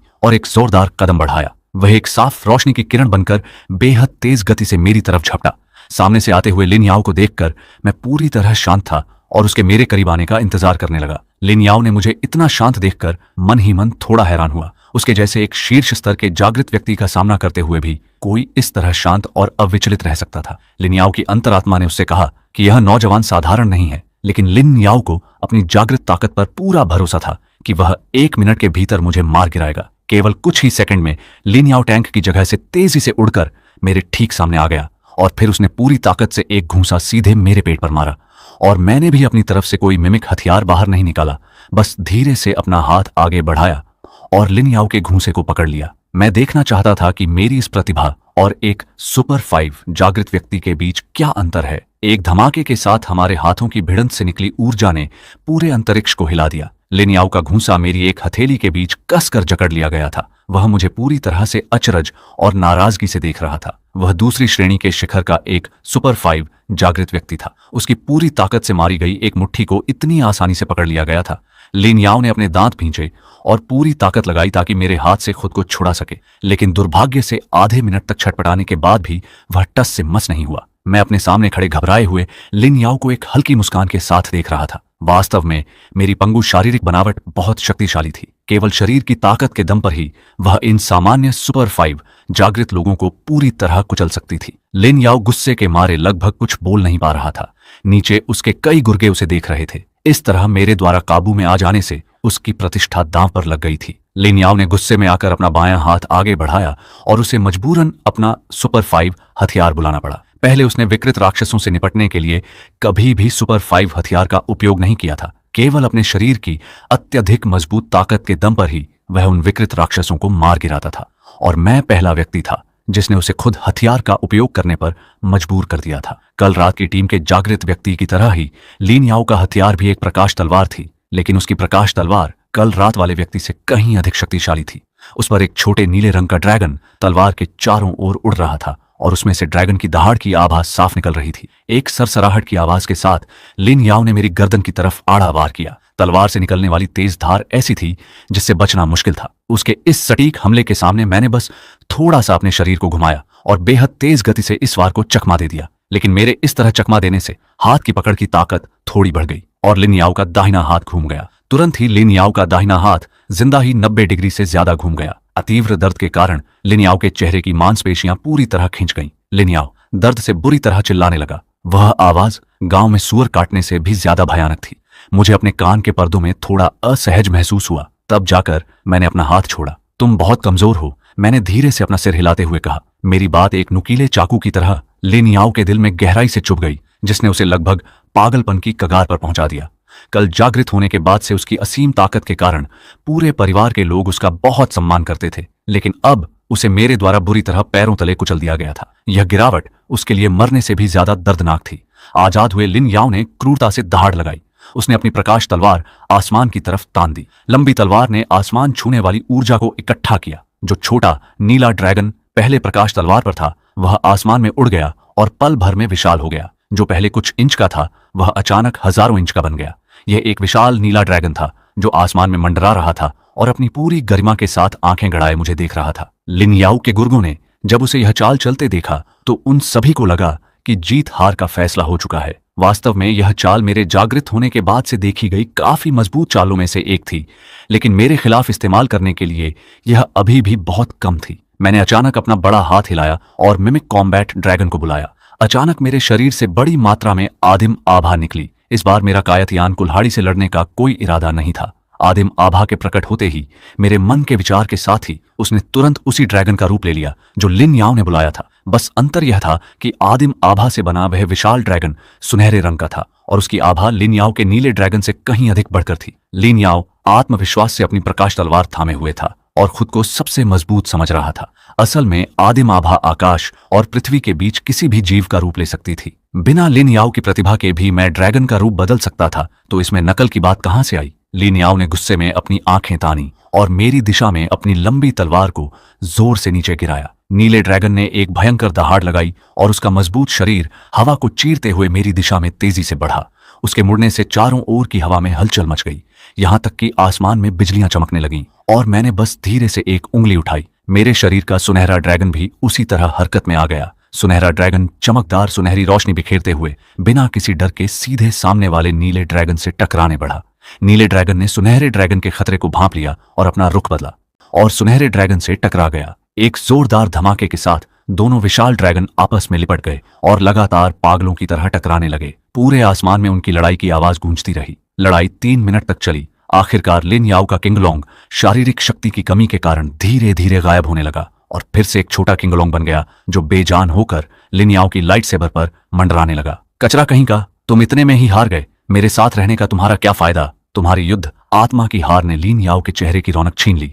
उसने तुरंत उसे गाली देना शुरू कर दिया। वास्तव में किंगलोंग की हार होना सामान्य था। मेरी प्रतिभा होंगमेंग किंगजुओ गैस स्वर्ग और पृथ्वी की एक वस्तु है जो लगातार लड़ाई के लिए स्वर्ग और पृथ्वी की ऊर्जा को सोख सकती है। इस तरह की लंबी लड़ाई में यह अपने क्षेत्र में अजेय है। अब तुम्हें क्या लगता है कि असली नकली माल कौन सा है? मैंने बड़ी दिलचस्पी के साथ अपने सामने खड़े लिन याओ को देखा। इस समय लिन याओ का चेहरा ऐसा लग रहा था मानो उसने मक्खी खा ली हो, बेहद असहज। तुम कमीनों, तुम लोग किसका इंतजार कर रहे हो? जल्दी से इसे बम से उड़ा दो। लिन याओ ने गुस्से में पीछे खड़ी टैंकों की टीम की तरफ देखा। हारने के बाद वह गुस्से से तिलमिला गया और अपना सारा गुस्सा टैंक टीम पर निकाल दिया। तब जाकर उन गुर्गों ने घबराकर तोपों के मुंह मेरी तरफ किए। एक जोरदार धमाके के साथ पीले रंग की रोशनी चमकाते हुए तोप के गोले मेरी तरफ दागे गए। इन खिलौनों को मुझसे मुकाबला करने के लिए लाने में तुम्हें शर्म नहीं आती? मैं थोड़ा मुस्कुराया, बस एक हाथ लहराया और किंगलोंग ने तेजी से घूमते हुए सभी तोप के गोलों को निगल लिया। स्क्रैप का यह लोहा मुझे थोड़ा भी नुकसान नहीं पहुंचा सकता। मेरे जैसे जागृत व्यक्ति के खिलाफ सामान्य पारंपरिक हथियार बिल्कुल बेअसर होते हैं। तोपों के गोलों की पहली लहर को साफ करने के बाद मैंने तुरंत अपने इमिटेशन वेपन को बदला। हाथ में कैतियान कुल्हाड़ी थामे मेरा शरीर हिला और अगले ही पल मैं टैंक टीम के सबसे आखिरी छोर पर पहुंच गया। मैंने कैतियान कुल्हाड़ी को पूरी ताकत से हवा में फेंक दिया। कैतियान कुल्हाड़ी हवा में तेज गति से घूमने लगी और उसने एक के बाद एक टैंक को चीर डाला। ये टैंक पटाखों की तरह जमीन पर एक एक करके फटने लगे। कमीने, यह मेरे लिन परिवार का बख्तरबंद काफिला है। टैंकों को एक के बाद एक फटते देख लिन याओ का दिल दहल गया। उसने अपनी लाइट सेबर उठाई और फिर से मुझसे लड़ने की कसम खाते हुए मेरी तरफ बढ़ा। हालांकि अपनी युद्ध आत्मा के क्षतिग्रस्त होने के बाद उसकी युद्ध क्षमता काफी कम हो गई थी। वह पहले भी मेरा मुकाबला नहीं कर सकता था और अब तो बिल्कुल भी नहीं। उसने तलवार से वार किया, लेकिन तलवार का ब्लेड मुझे छूने से पहले ही मैंने अपनी 2 उंगलियों से उसे आसानी से दूर झटक दिया। इसके बाद मैंने अपना हाथ बढ़ाया और लिन याओ का सिर पकड़ लिया। तुरंत ही लिन याओ को अपने सिर के ऊपर एक भयंकर शक्ति का एहसास हुआ। उसे लगा कि अगले ही पल वह मर जाएगा। जान बख्श दो, जान बख्श दो। इस समय लिन याओ ने अपनी सारी इज्जत और शर्म छोड़ दी और तुरंत घुटनों के बल बैठकर मुझसे भीख मांगने लगा। तुम अभी अभी मुझसे मरने मारने पर उतारू नहीं थे, अब इतने नरम कैसे पड़ गए? मैंने लिन याओ को मजे लेते हुए देखा। लोंगुओं में एक पुरानी कहावत है, जो समय की स्थिति को समझता है वही बुद्धिमान होता है। श्रीमान चेन, आपका दिल बहुत बड़ा है। आप मुझे एक बार माफ कर दीजिए। भविष्य में मैं आपके हर हुक्म का पालन करूंगा। लिन याओ ने दोनों हाथ जोड़कर मुझसे बार बार दया की भीख मांगी, इस डर से कि कहीं मेरे हाथों की ताकत और न बढ़ जाए। जो लोग मुझे मारना चाहते हैं, मैं उनकी वफादारी पर भरोसा नहीं कर सकता। लिन याओ ने घबराकर अपना हाथ अपनी छाती की ओर बढ़ाया और एक हरे रंग का दिल बाहर निकाल लिया। यह मेरे जागृत योद्धा का कोर है, यह मुझसे जुड़ा हुआ है। जब भी आप नाखुश हों, इसे बस कुचल दीजिएगा, मैं तुरंत मर जाऊंगा। भाई चेन, ये छोटा भाई बस आपकी शक्ति बनाने में मदद करना चाहता है और अपना योगदान देना चाहता है। लिन याओ ने कोर को आगे बढ़ाया। उसकी आंखें लगातार मेरे चेहरे पर टिकी थीं। मैंने लिन याओ के हाथ में धड़कते हुए हरे रंग के कोर को देखा। पिछले जीवन की याद करते हुए योद्धाओं के पास वास्तव में ऐसी चीज होती थी। यह कोर ही सुपर 5 अवेकेंड योद्धाओं की जान होता है। थोड़ा सोचने के बाद मैंने कोर को स्वीकार कर लिया। ठीक है, तुम्हें एक मौका देता हूं, लेकिन अगर तुमने कुछ भी ऐसा किया जिससे मुझे थोड़ी सी भी परेशानी हुई तो अपनी जान से हाथ धो बैठोगे। इस लिन याओ की लड़ने की क्षमता ठीक ठाक है। इसे एक भरोसेमंद सिपाही के रूप में रखना बुरा नहीं है। भविष्य में रास्ते में मिलने वाले छोटे मोटे दुश्मनों को साफ करने के लिए इसका इस्तेमाल किया जा सकता है। बड़े भाई चेन, आपका बहुत बहुत धन्यवाद। बड़े भाई चेन, हमारे परिवार के अन्य जागृत लोग भी यहाँ आएंगे, आपको तैयार रहना चाहिए। कोर स्वीकार किए जाने के बाद लिन याओ की खुशी का ठिकाना नहीं रहा और उसने वफादारी दिखाते हुए तुरंत जानकारी दी, उन्हें आने दो, मुझे बस कुछ और कोर मिल जाएंगे। मैंने इसकी परवाह नहीं की। अब इन जागृत लोगों का मेरे पास आना पूरी तरह से खुद चलकर आने वाले उपहार जैसा था। बॉस चेन, मेरे परिवार में एक ऐसा व्यक्ति है जिसने कयामत से पहले एक बदबूदार कीड़ा खा लिया था। उसकी जागी हुई प्रतिभा बहुत अजीब है। वह भारी मात्रा में ऐसी गैस छोड़ सकता है जिससे लोगों को मतिभ्रम होने लगता है। और एक दूसरा व्यक्ति है जिसने एक मेंढक खा लिया था। जागृत होने के बाद उसकी प्रतिभा बहुत तेज आवाज पैदा कर सकती है जिसे हल्के में नहीं लिया जा सकता। लिन याओ ने मेरे पीछे चलते हुए आने वाले दोनों जागृत लोगों की प्रतिभाओं की एक एक करके जानकारी दी। यह सुनने के बाद मुझे थोड़ा आश्चर्य हुआ कि आने वाले दोनों लोग कुछ खाने के बाद जागृत हुए थे। वे सुपर 5 अवेकेंड नहीं थे। हालांकि इस तरह के जागृत लोगों से निपटना थोड़ा मुश्किल होता है। भले ही उनकी हमला करने और बचाव करने की क्षमता सुपर 5 अवेकेंड जितनी मजबूत ना हो, लेकिन उनकी प्रतिभाएं काफी सिरदर्द पैदा करने वाली होती हैं। कुछ चालाकी भरी प्रतिभाओं के कारण थोड़ी सी भी लापरवाही होने पर इंसान आसानी से उनके जाल में फंस सकता है। मुझे पता चल गया। तुम अब पीछे हटो, अपनी टीम के लोगों को संभालो। जो लोग अभी भी जीवित हैं वे तुम्हारे साथ बने रहेंगे। मैंने हाथ लहराया और होटल की तरफ उड़ गया। लिन याओ ने सिर हिलाया, झुककर मुझे विदा किया। होटल लौटते ही शियावानरू ने तुरंत मुझे पकड़ लिया और जांच करने लगी। तुम ठीक तो हो ना? अभी मैंने देखा कि लड़ाई कितनी भीषण थी। तुम्हारे शरीर को कोई चोट तो नहीं आई? शियावानरू ने चिंता भरे चेहरे से मेरे शरीर को देखा। अब भी उसने 2 विशाल ड्रैगन को आपस में टकराते हुए देखा था। भले ही मैं जीत गया था, फिर भी वह बेहद चिंतित थी कि मुझे कोई चोट तो नहीं लगी। हाँ, तुम्हारा पति कितना मजबूत है, क्या तुम यह नहीं जानती? मैंने शरारती मुस्कान के साथ शियावानरू को देखा। मेरी बात सुनकर शियावानरू को अचानक कुछ याद आ गया और उसका चेहरा शर्म से लाल हो गया। तुम बहुत बुरे हो। अभी सचमुच लिन याओ को तुम्हें पीट पीट कर मार डालना चाहिए था। दोस्तों, यहीं पर आज की वीडियो समाप्त होती है।